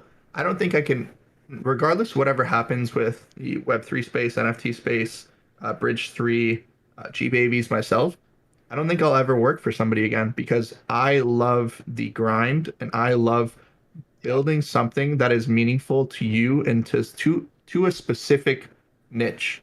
Yeah. Building something that it serves a purpose in what it does and it's meaningful and it's and it's impressive. Like I love that grind, and regardless of what happens, I don't think I will ever um, work for somebody else, no matter what it is, right? And Right. I want Bridge 3 to go on for 100 years. I want to be the biggest Web3 marketing company as we expand further than NFTs. I want to be the biggest Web3 marketing company in the entire space. When everybody is using NFTs and everybody is using blockchain technology, I want people to know that, in the business industry at least, that Bridge 3 is the company that you need to work with if you want to be successful. Like Yeah. that is the kind of grind, and Yeah. I absolutely loved it, and I don't think it's done. If I could probably extend this chapter, I would say that chapter 2 never stops. Right? Mm. I like Chapter 2 that a never lot stops. because Yeah. that actually is a great segue into what I was saying. And Matt and I talk about this all the time. And you're one of the younger, more successful people we've had on. Most of the success we do see is from um, older people like ourselves that have had those life experiences, and it's refreshing to hear you say you actually realize that you are young and there's more to learn. That being said, you've come to that conclusion. Nicky G, come on, bro. You just dropping Whoa. subs like that, dude, right when the middle of me talking. Nicky G, we love you, buddy. Which, Um, sorry, since you got interrupted and we're on that topic, Nicky G, obviously, thank you for the for the 20 subs. But Adrian, I just want to. This is like unsung hero. 26 gifted subs so far on the channel, but Adrian is not, like Nick was like that was just like a mortar fire, man. That was just like artillery, right? Adrian's over here like a sniper. And it's funny because if you start talking about somebody, you were talking about Sean Hum, boom, Adrian's like crosshairs, boom, So, gifted subs. So just saying, I appreciate it. I notice it. It's amazing. yeah, So thank Adrian, you're awesome. Dude, I appreciate it, Nicky. But um, you say something interesting, and I'm interested to, because you don't know what you don't know yet, right? And Maddie and I got 16 years on you, and I will promise you, life is gonna hit you in the face, and you're gonna keep on having to get up. Yeah, which one's that? Rocky Balboa, it's flipped on you right now, but it says it ain't Yeah, about how hard you hit, it's about how hard you can get hit and keep moving forward. That's how winning is done. yeah, Yep. You know who 100%, Love that it. right? was. And that is 100% life. And you actually said it way in the beginning of this conversation. For me, getting through that is realizing and recognizing who my true support network is, personally, through friends, through family. That is how I've got through some of the hardest times of my life. That's why I convinced my wife is literally my guardian angel. I'll be with her forever because we've been through the thick and thin of things, and we're still married, which is amazing. A lot of people cannot say that. My question to you is, being your age, wise beyond your years for sure, you seeing this meteoric rise to success, what do you say to yourself knowing that you've got so much more to experience and learn to kind of like keep yourself in check? Or is that just naturally something that came? Is this something that you have to reiterate to yourself week in and week out? Like, what are your thoughts around that?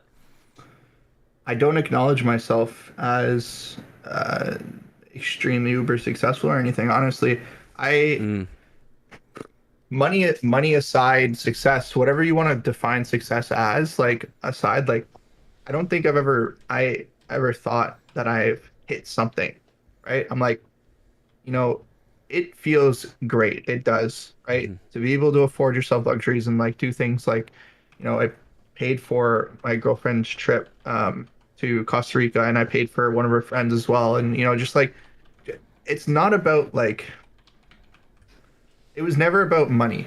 Nothing was ever about money. It's just about being able to be proud of something that you've accomplished or that you've built. And that's just the way that I've carried myself always, is just like be proud of what you've been able to do. Doesn't matter what success looks like, whether you're a multi-billionaire or you're not, right? It doesn't Right. matter what success to me is being proud of something that I've been able to do and been able to build. And I've always had a great system of people around me to keep me saying like, you're not done. Like, who cares? Like who cares what you've done now? Like, what are you going to do next? Like, that's 6 months. Imagine the next 6 years, right? Like, what does that look like for you? So for me, it was always been like, you're not done yet. Right. Like, don't just because you've hit a little sniff of success doesn't mean that you've made it, or Yeah. or even if you want to think that you've made it, that's great. But don't forget where you started. Don't forget how you got to where you were, and don't forget what it takes to continue to be successful and continuing to build on what you're doing, right? Yeah. That would be something that I would say, like, and yes, like definitely have people around me to keep me in check, to say like, listen, like this is great and what you're doing is awesome, but don't forget, basically it's not done just because you did Right. it once, right? Right. Like you Yeah. have a whole life to live. Oh man, and I agree with you. People around you to keep you in check, massive. You got to have a squad. You got to have an inner circle, a mastermind, people that you can bounce ideas off of. But I also contend that life will keep you in check, right? It You get a will. second you get a Mercedes, you will see somebody drive by in a nicer car than that. The second you get that car, you will see a Ferrari. The second you get that Ferrari and you start going places people with Ferraris go, you're gonna see a Bugatti. And it's like, and then it's like, oh, and then you Private get the jets Bugatti and and this. somebody's get private, and it's like, and then don't even get me started on yachts, man. These people spending $333 million on a boat, and it's like, and listen, here's the thing, do what you want, man. They whatever you got to do. But my point though is that life does that. Like there's always a bigger fish. There's always Exactly. somebody that will keep you in check and make you realize just when you think you've done something, somebody's worked harder, done more, created more of a legacy, been able to help people more, whatever it is that your passion is, right?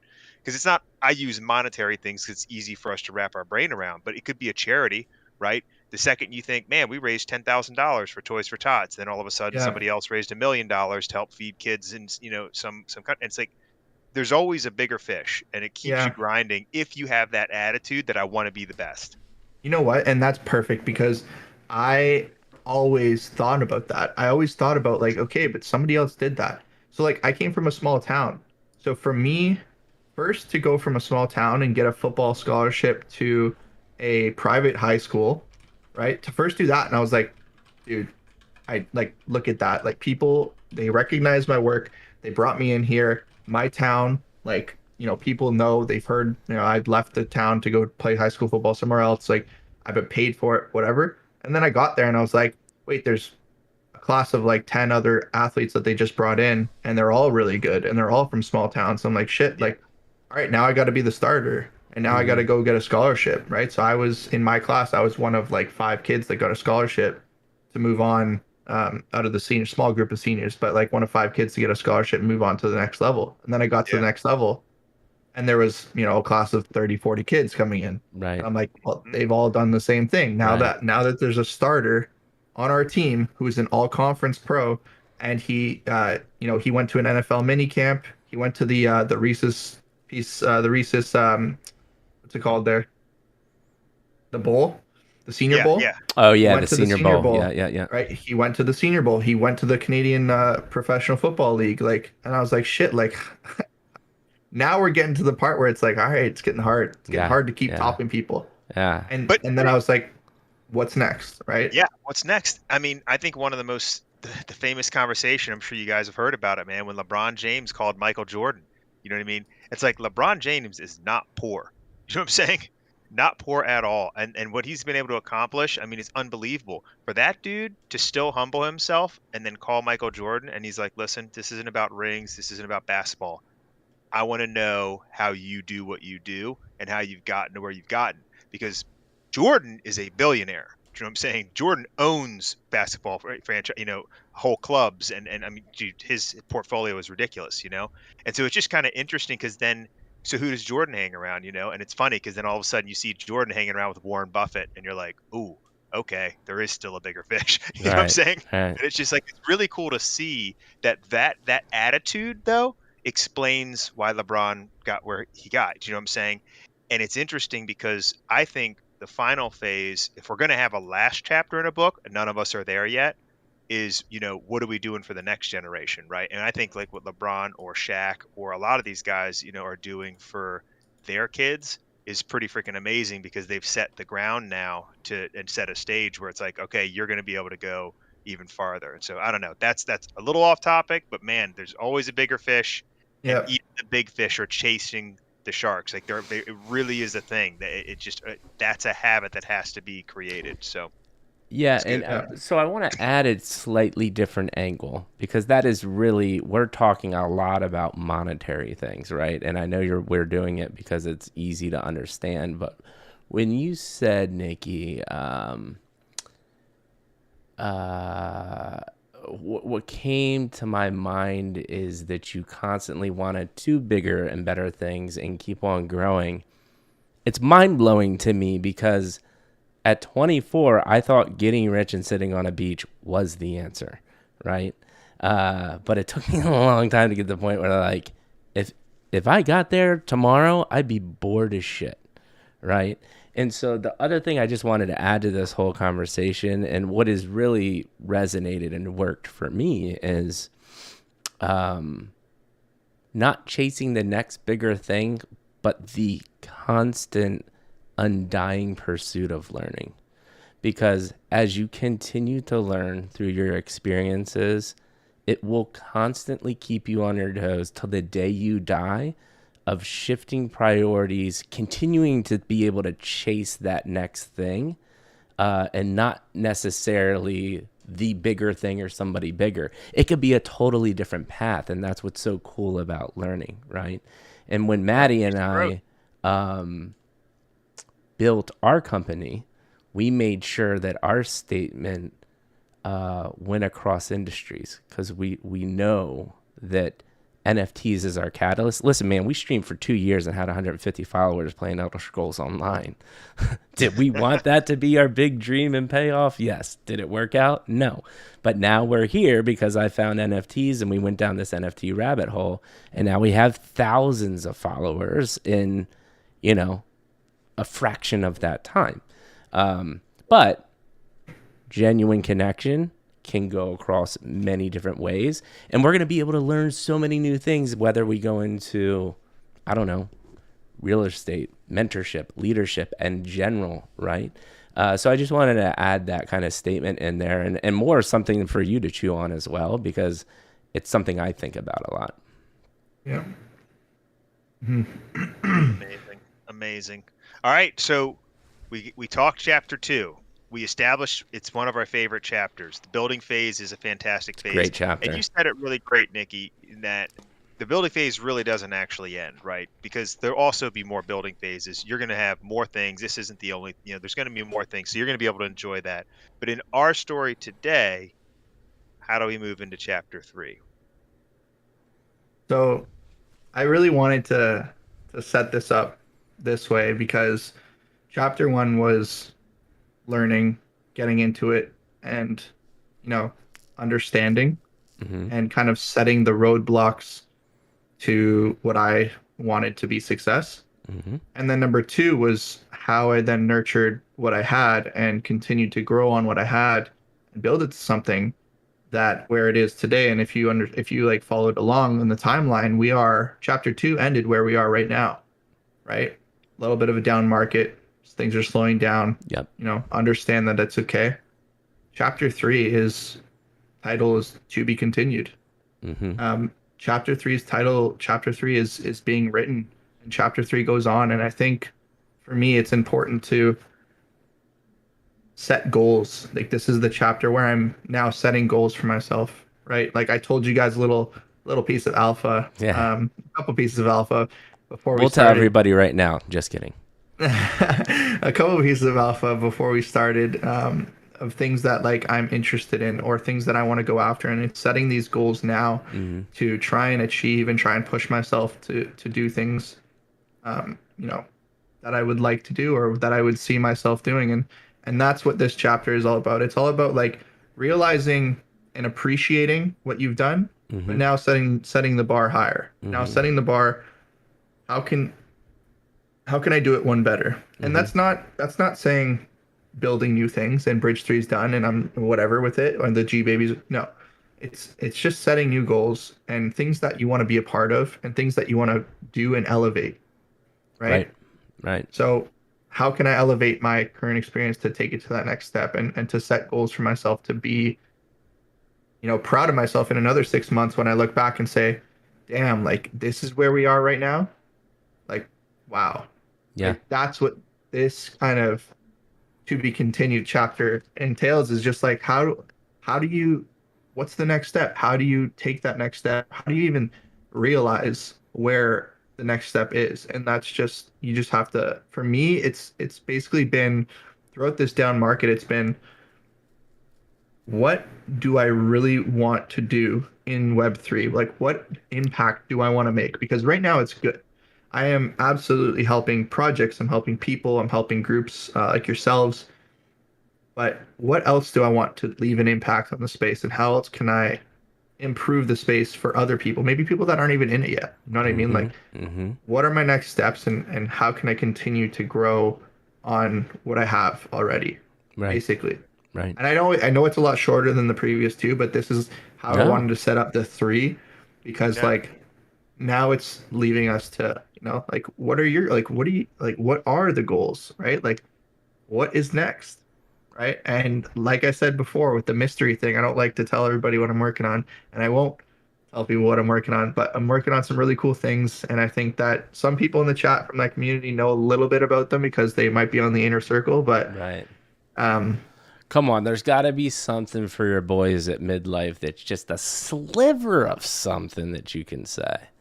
Sliver. If not, I can say no I enjoyed pressure. NFT NYC. Ooh. And I think that there's a lot of things that they can make better to make that event a lot better. That's I what I'll like say. it. Read between the lines, people. I'm not sure what the hell you just said, but hey, listen, I'll tell you what, we really enjoyed. I wish we would have known you back then, man. That would have been really cool to hang out because that's our favorite part, right? We met a ton of people. I got food poisoning. We got COVID.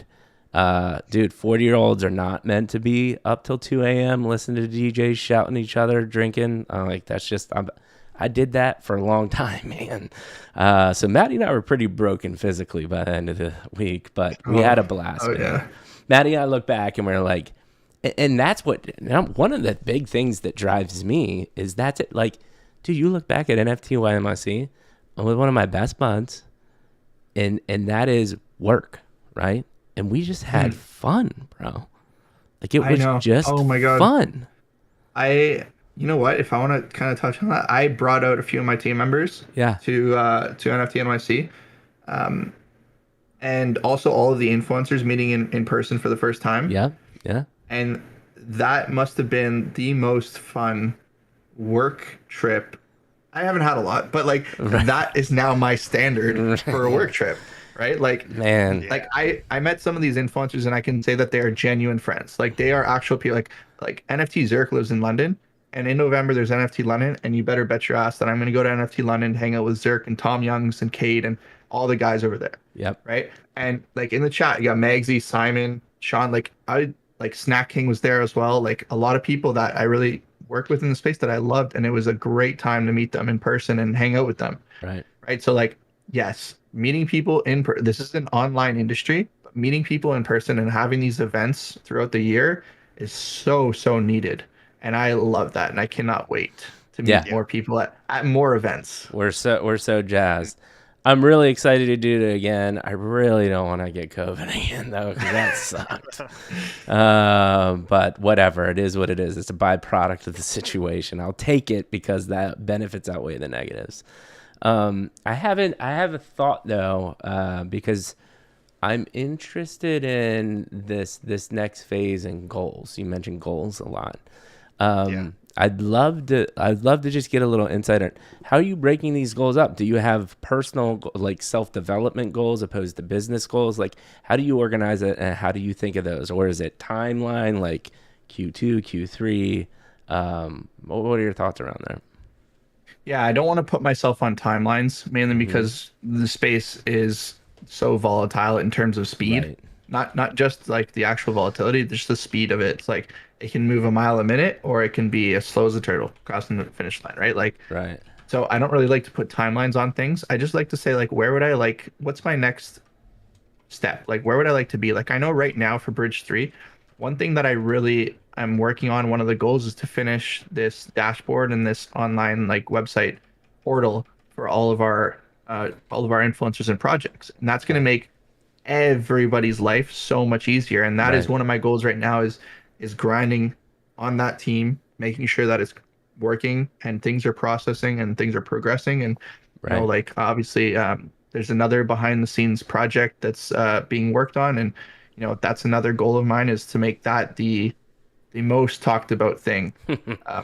once it comes to light. Love it. So there's those kind of, I guess you can call them business goals. Personal goals is trying to, and this could be like kind of like one of those New Year's resolutions, is trying to spend a little more time with family and my girlfriend and friends, and a little less time working. Because like I can work all day if I would, like if I honestly, like if I just killed my my schedule and just said all day today I'm going to be working on X, I could do it, Mm-hmm. right? But Mm-hmm. taking time to understand, like I said earlier, that there's a system there, there's people working, there's you know there's other people that when they take time off and you're working, you do the same for them, they do the same for you. Yep. So one of my personal goals is to spend more time, go visit my brother. One of my brothers lives 2 hours away. He's got two daughters, Mm-hmm. right? Mm-hmm. Go take time and visit them, Mm-hmm. right? Mm-hmm. Yeah. So like those are a Yep. little bit of my personal goals. Business goals obviously is stated, but yeah. No, I love it. I love it. And the kind of the more questions is, do you, when you think about those, do you draw the line between like your personal and business? Like one of the things that my wife and I started doing, that we didn't do, we did it last year, is we kind of like lumped all of our personal goals together and we make like a vision board, right? And it's crazy to go back at the end of the year and literally the last like 2 years, our vision board, like pretty much everything came true. And there's the power of just visualizing that is so helpful. But do you lump all your goals in together or do you clearly kind of delineate between personal and professional? No, something I need to work on is to separate the two. My Yeah. work life and my personal life are almost one right now. And Right. I know there's a very big importance in separating the two so that you don't drown yourself, basically. Like you're able to step away and able to do Right. that stuff. So like something very important right now is to separate the two and Mm-hmm. make them separate, because it's like when people say, or you know, they say like don't set up your office or your computer or workstation in your bedroom, Mm-hmm. because then when it's time for sleep and it's time to go to sleep, all you can think about is work and what you need to do or what you want to do or ideas generating. And then you end up not sleeping as much because all you can do is be at your workstation because it's Right. right next to your place where you're supposed to sleep, right? So um, that's kind No. of like an I, analogy of what I would say. Yeah, no, and I think I think those are good points. I think you're barking up the right tree, man. I would say with my Yeah. so many double years of experience on you, the time is with the family is critical. You cannot get that back, right? You Yeah. always can work, you always can make more money, but you can't go on vacation to the beach with your goddaughters like Matt's about to do, right? And it's really, really hard to balance that. And then two, like you said that you're going to do that. I think when you start realizing that, there will, and I think it'll help solidify and clear it up more. There will be a clear difference between your personal goals and your work goals. And the more you can separate those, I think the better. Mm-hmm. Yeah. But it's good. Your head's moving the right direction, brother. I mean, honestly, I think the biggest thing that you're going to have to deal with is the next 15 years when you're not hitting fireworks every 6 months because you've got an impressive record in the last 8 months, man. I'm going to take it a different direction. I think you're just going to hit fireworks for the next 15 years. You could too. And I'm excited that we're going to be, we'd love to be a part of it, man, because it's, in fact, we started out the show. Mikey gave a little background of who we are for people finding us on YouTube. If somebody is already at this point now 2 hours into this stream and they're like, man, these guys are all awesome, but like, what is Bridge 3? You know what I mean? And you gave a little history of how the name came about. But if you were just going to give, a 60-second elevator pitch to somebody about what you're doing and what you've built, what would it be? If I had to give a 60-second elevator pitch, it would be that Bridge 3 is like all capitals, the full service influencer marketing agency in the Web3 space. We will take you to market from scratch all the way to the end, to minting out your product or your service or whatever you're doing, and we will be successful. And I think that with the help of our entire market share advantage, that we can get it done. And I think that is what Bridge 3 is that not only do we bridge that gap for all these brands, we are a full service agency. We will help you from start to finish. Mm-hmm. Whatever you need, we will help you from start to finish, and we will get it done efficiently and effectively like we always have. Yeah. I love it. That's good. And now we got that little tidbit for a clip up. What do you got, Manny? Exactly. And then for because you work with a lot of different types of people, right? You're working with projects, but you're also working with influencers. You mentioned that was some of the best connections you had at NFT NYC. What Bridge 3 is working, because those are different roles, right? You're doing different things. When it's a project, you said help start everything start to finish. When it comes to the influencers, is it just a collection of them? Is it something that Bridge 3 brings to the table in terms of, is it just essentially like it's just a super network? What's happening there? Yeah, I guess it is a super network that I would say that it's a super network that we're bringing to the table for a lot of the people that we work with. But on the influencer side of things, like, it's not just that exchange of value that we do between each other. Like, I'm always trying to think of new ways to help that group of people because, they've been a part of that journey for me and they've helped me as well. So it's always can I hire a team of editors to take on a little bit more responsibility from these guys to help them relieve their stress a bit, and I will pay for everything because they shouldn't be having to pay for that stuff. Mm-hmm. Is it, taking on all of their collab managers under my wing, and then we'll do it all for you guys, so that you guys have to worry about less. Like, it's always about, like, from the influencer side of things, like, how can I help them even more, and what else can I do to make your lives a little bit easier? Because all I'm trying to do is augment something that everybody in the space already has. Right. From that side of things, projects and influencer, we're just augmenting it just a little bit. We're trying to help you guys just a tad. Right. Yeah. And then on the project side, which is where more of our focus is that we're helping those projects more hands-on. Yep. Awesome. Love it. So it's something for everybody. And that was really what I wanted to get to, is that, wherever on the spectrum people are in here, there's something that Bridge 3 can do. And what's more importantly is where your heart is, where the ethos of what Bridge 3 is to help everyone around you and within that network to succeed at the highest level. Whether you be a person that's just contributing and they're being mentored and you're part of the G babies. I clicked on the Discord and almost said the wrong thing there. That would have been dicey. But G Spizzle. Exactly. Whether it's that, whether you're a project, whether you're an influencer, it just seems like a really good place to be centered around. So yeah, and that's what he was congrats saying. on I that. think that's what you were meaning by full service, right? Yep, full service. Yeah, you're servicing both sides, and it'll be interesting, like you said, like the portal, and I think you already got bread and butter, but your mountain of bread and butter will come from exactly what you said. Your continuous pursuit of making things more streamlined and easier, and creating tools and technologies to do that, right?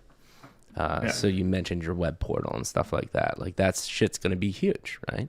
And when you got people like us and all of the other people that you mentioned saying like, bro, Nicky G's got that shit tied up and you want to be a part of it. And now, you're already at the point where you're like, you're not taking any Joe Schmo that says they want to be something. You gotta have your shit together, and you're picking the cream of the crop, which is the only furthers your brand.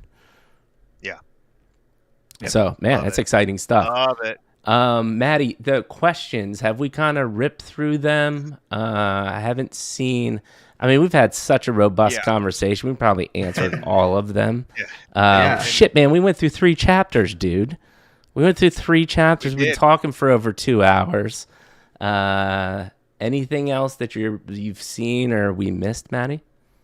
Well, this happened this minute.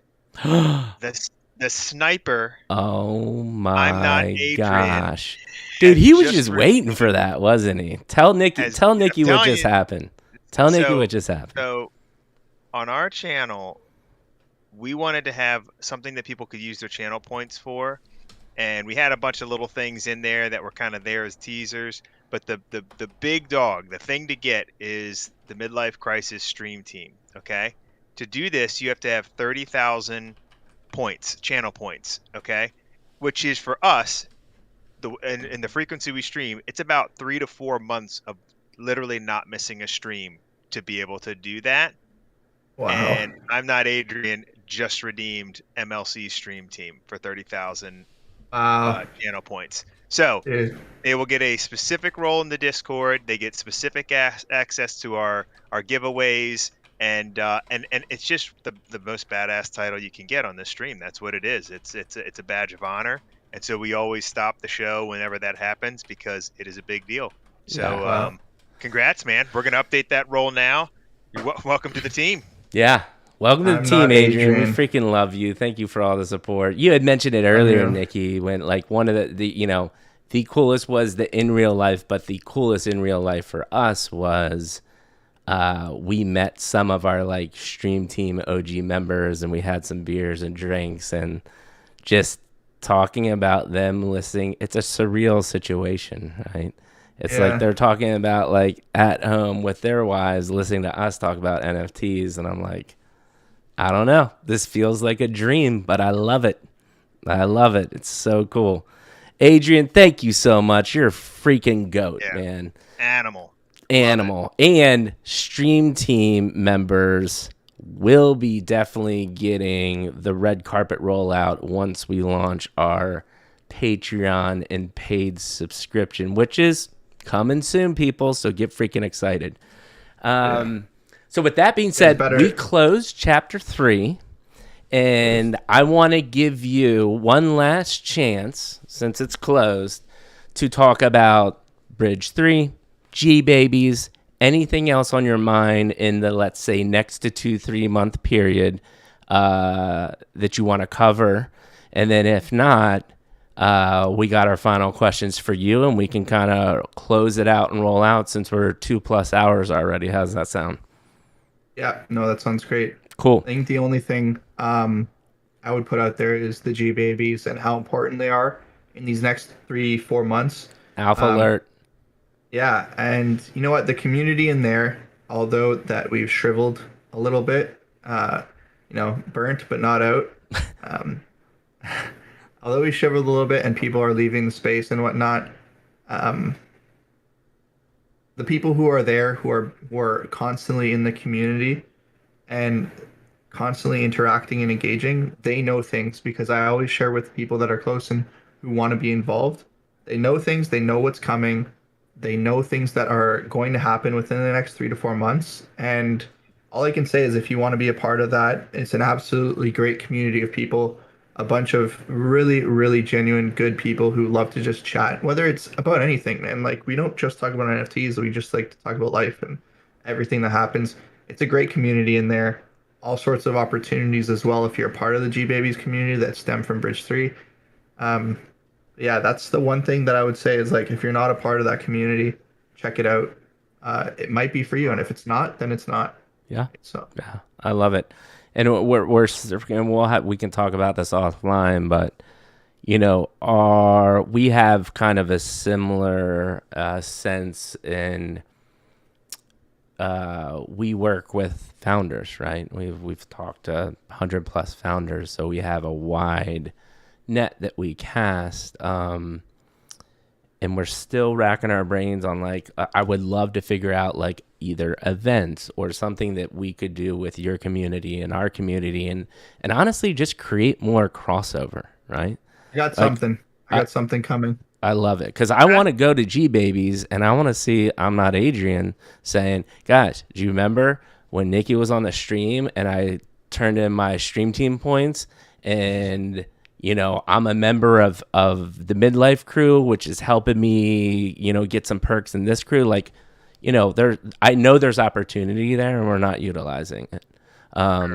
So coming down the pipe, I like it. Very shortly, and I'm going to say this is my hot piece of alpha right now. Within the next month, by the end of August, you're going to have exactly what you just talked about. You're going to have something where you want, the communities to kind of come together to do something, and I'm orchestrating it. So I need help, man. We'll hear about it. I need help. I like it. I love it. I like it. Dude, Nicky G is the, and this is, again, let's recap how we even got here. I was a Hate Beast mod. I know the boys from OXH, which in turn Cryptic Gorilla is a part of, which in turn he knew my name, and I reached out to him and said, hey man, would love to have you on the show. That turned into a 40-minute conversation because he's terrified of doing live video, which is so funny because his face is all over the internet. He's like, I don't know, bro, that's a live stream. I'm like, bro, you have hundreds of thousands of followers. So Mikey G worked his magic, convinced Crypto to come on. Amazing time, right? Talked for 2+ hours too. And then I was like, man, we need help with the collabs and stuff. And he's like, bro, you got to talk to Nicky G. And now here we are. I mean, it's all about those connections, man. It's just, they're so powerful. And especially in this space. I think it is all in life. Yeah, it is anywhere in life. But like, that's why I got into it, because it collided community with design, and I had a 20+ year design career, and I was like, dude, when I found NFTs, I was like, this is what I'm doing for the rest of my life, because this is combining everything that I love and I love to do, and I can still stay creative because I have to be able to have an outlet for creativity. So dude, thank you for dropping the alpha. People were excited about that. And that brings me to, unless Maddie, do you have any other thoughts on what we were talking about, or should I go for the last question? Last question, man. Let's do it. All right. So 2-part question. We always ask this at the end. 1, do you have any questions for Maddie and I? Because we just peppered you with questions for 2+ hours. And then second part, out of all of the AMAs and interactions that you've done, how do you think today went and compared to other previous experiences like this? First question, to answer your first question with my first question, is because I know that you guys have a world of experience before anything. Like, I guess my question is like, how do you guys define success for yourselves? Right? How do you guys define success for yourselves, and what is it? What does it mean to you? I love that. That's a great question. You want to go first, or you want me to go, Manny? First. All right. Can I do what I want, when I want, how I want, with who I want? If the answer is yes, I'm successful. I like that. Yeah, I like that one. And so I'll go. I got a bajillion thoughts on this. I actually worked with my wife hard on this before. We've made a lot of big life decisions lately, and we whittled it down to 3 things: financial freedom, flexibility, and family. That guides every decision that I make in my life. The issue is the friends and family and flexibility in the beginning compete with the financial freedom. For sure. But I have made calculated things because I've had the opportunities, such as I sold my house in San Francisco and I moved to San Diego to move into my in-laws' place and build them an in-law suite and share a mortgage. Not many people at the age of 40 would do that. But I did that because it offered me complete financial freedom. And now I can concentrate on building this, what I love. I don't have to be stressed out about it, right? If my wife wants to quit her job, go ahead, quit your job. Congrats, man. That's great. Yeah. Honestly, that's really good. And so I think the financial freedom part it's critical, and everyone wants to get there. But I really would say the thing that is not covered in those, because that was really like how my wife and I defined not only success, but like how are we going to, like, when we come to a fork in the road, how are we going to make a decision? What are we going to base it off of? That is kind of what I just talked about. Overall, in my mind, hands down, 100% success to me is how many lives can I impact before I go into the ground. That is success, hands down in my mind. And what's crazy is just being a Hate Beast mod, I have people reach out to me and be like, bro, you have been the mod that I remember the most, and just some of the things you've said. And like I said, when my midlife crisis was in the mental health arena.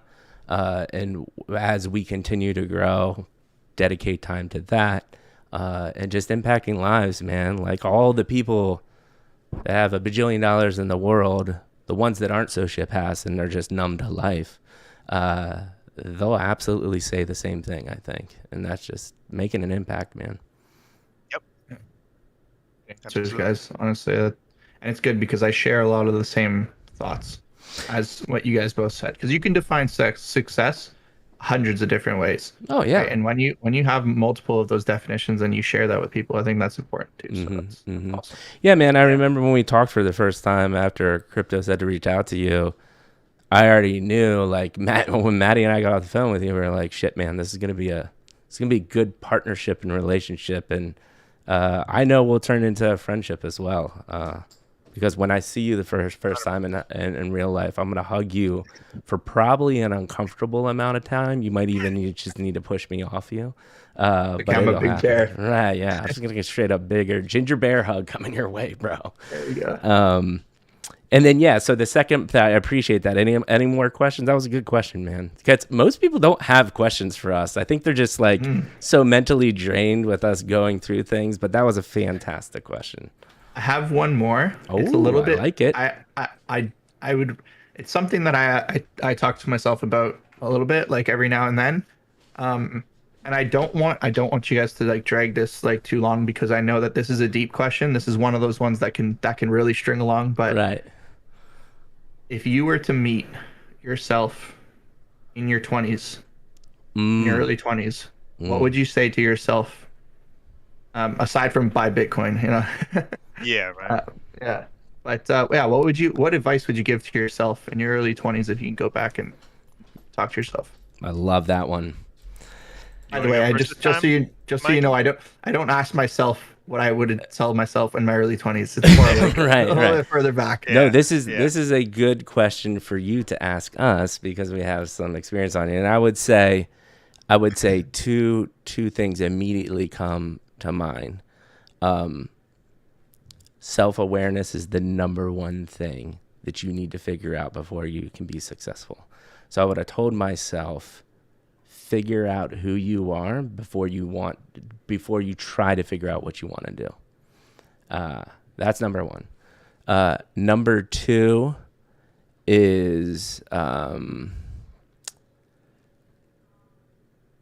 the thing that I was saying about Gary Vee is like, not until he said it did it like click in my mind, but this constant narrative of people of saying, I'm not good enough or I don't have a skill set, just continue to try until in one day, unfortunately people go through their whole life and it never clicks, right? Maybe they didn't try enough things, or maybe they just had shit luck, right? Like there's a reality of the situation that everybody can do everything they read in a book and it just not click.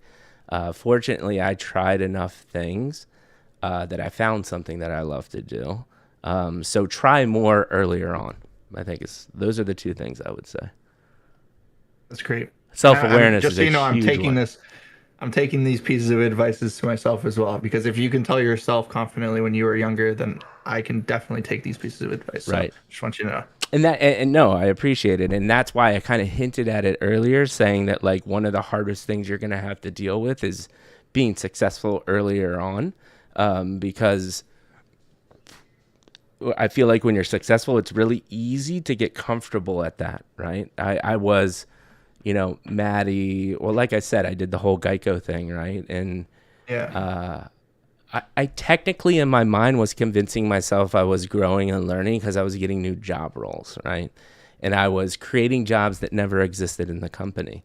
And in the back of my mind, I was like, yeah, I'm super successful. Like I'm getting more job roles, I'm getting more responsibilities.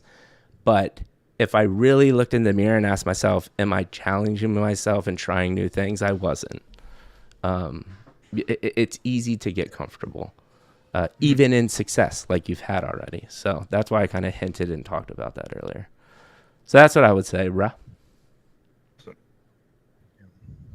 My answer is a little bit different, I would say. I mean, I agree with everything that Mikey said for sure.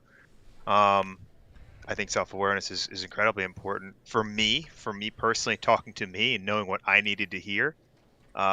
First, I would have the stuff I told you about, chasing the bigger fish, I would have sought out much higher, I would say a much higher level of successful entrepreneur or person or somebody who's where I want to be, whatever that is, right? If you want to be a chef or if you want to be a whatever, right?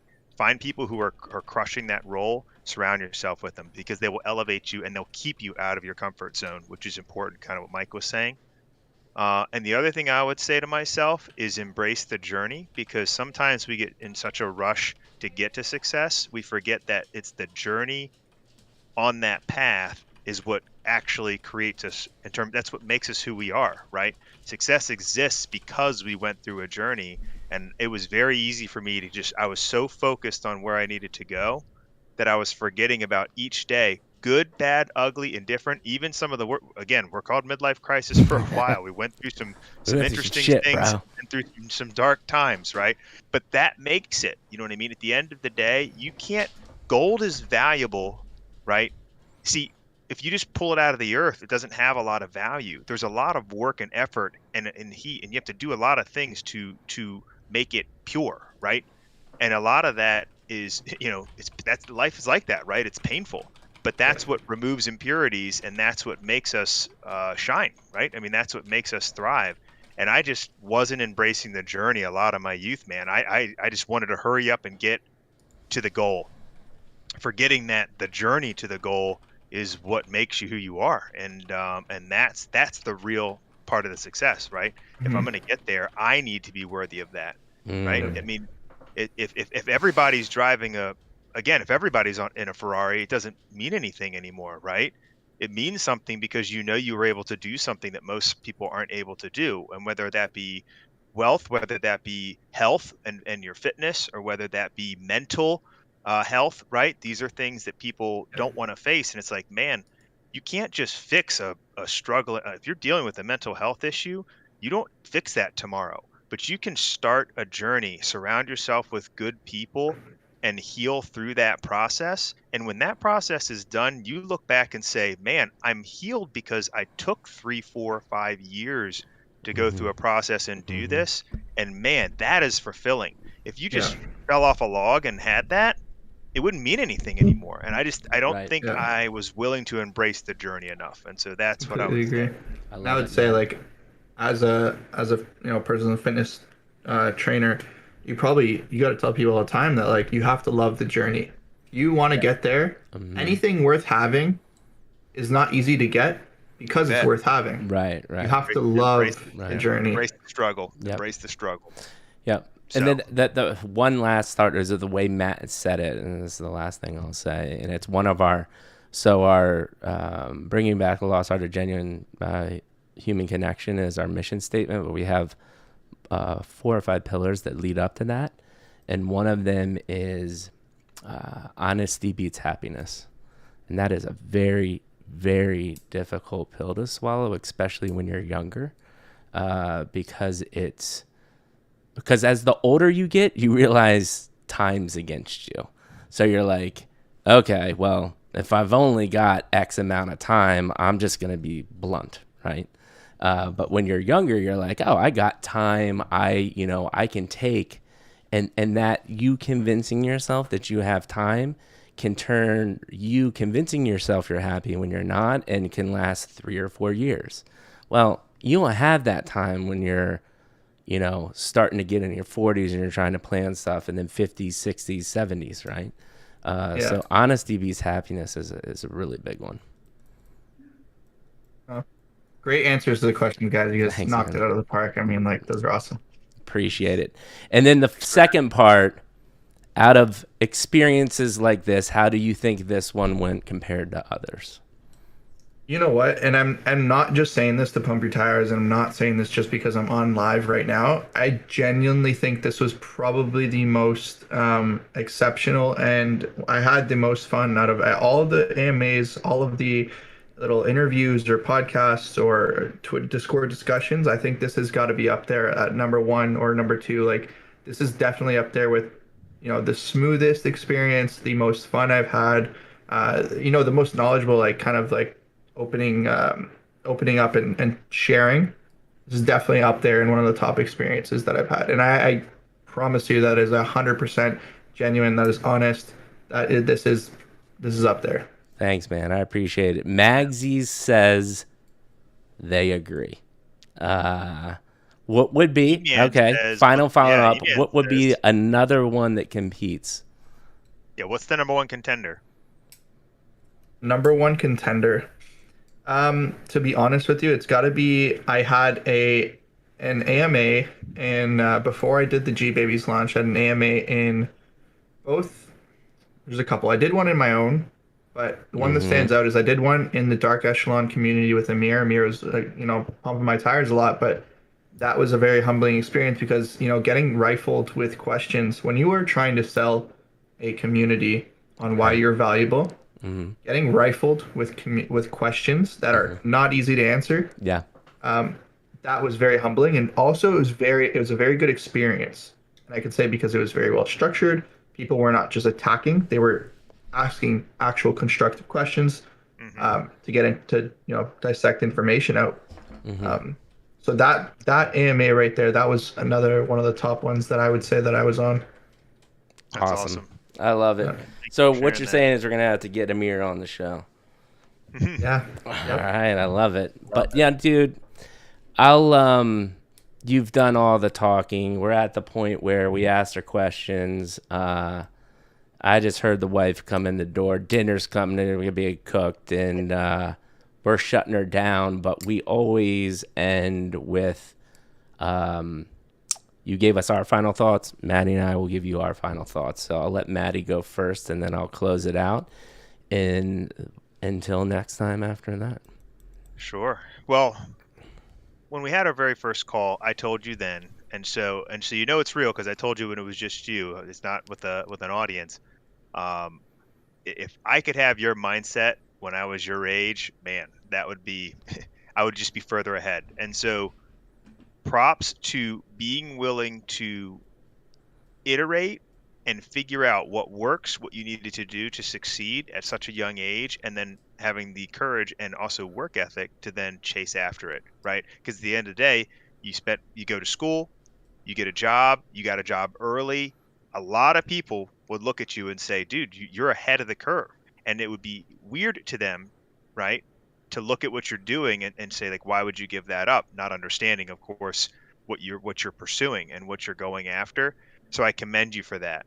But I do think it's interesting to come full circle that you told, and you slipped it in there in a story about an hour ago, that as you were having this success and as it was starting to wind down, it was your two older brothers that came to you and said, look at what you've accomplished. And you started this stream back in chapter 1 talking about your goal to get your brother's attention and to notice you is something that was something that really motivated you. And you need to be proud of the fact that what you have done, you have achieved that. And you've achieved that in a Web3 space, which was your dream, something you wanted to pursue and something that you're passionate about. And so I just think that's really incredible, man. I just think that's a really cool thing to have that come all the way back around and see that be something that you were able to do. And I think you're going to keep doing it, and it's going to be amazing. So congrats on that, man. I really loved having you on the show. I cannot wait to see where things go. Mikey and I have released a little bit of alpha ourselves about what we're planning to do with our next phase with our exclusive memberships. And I tell you right now, a lot of that came from our conversation with you, and because we knowing what Bridge 3 can do, that's our faith in Bridge 3, and we know what that partnership can do, not just for your community but for our community. And so thank you. Really appreciate those are honestly some great words, man. Really do appreciate that. You bet.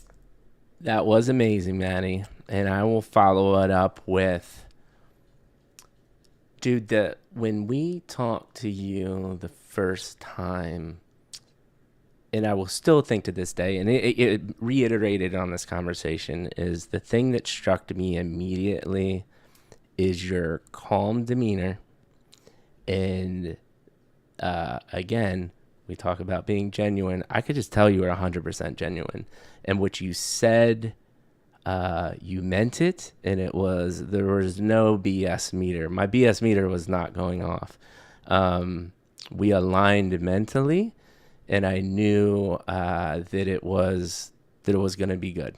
And I will bring it up again. My challenge to you, or the Mikey G voice in the back of your head, if you ever need to hear it, is as the success comes or as life goes in the way, keep that genuine attitude and the humble nature about yourself. That shit it's uncoachable. I've had to coach people out of jobs. I've had to try to change people.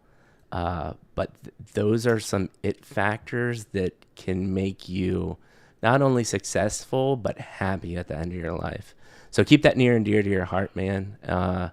And continue to be kind and pay it forward, because I know that's how you were. Like how you described your process of doing things for free because you knew the connections were right. Like all of that shit is so important, and keep all of that stuff at the top of your list. And bro, we're all going to the moon together. I can't wait to continue to talk, grow our friendship, and have you on multiple more times on the show.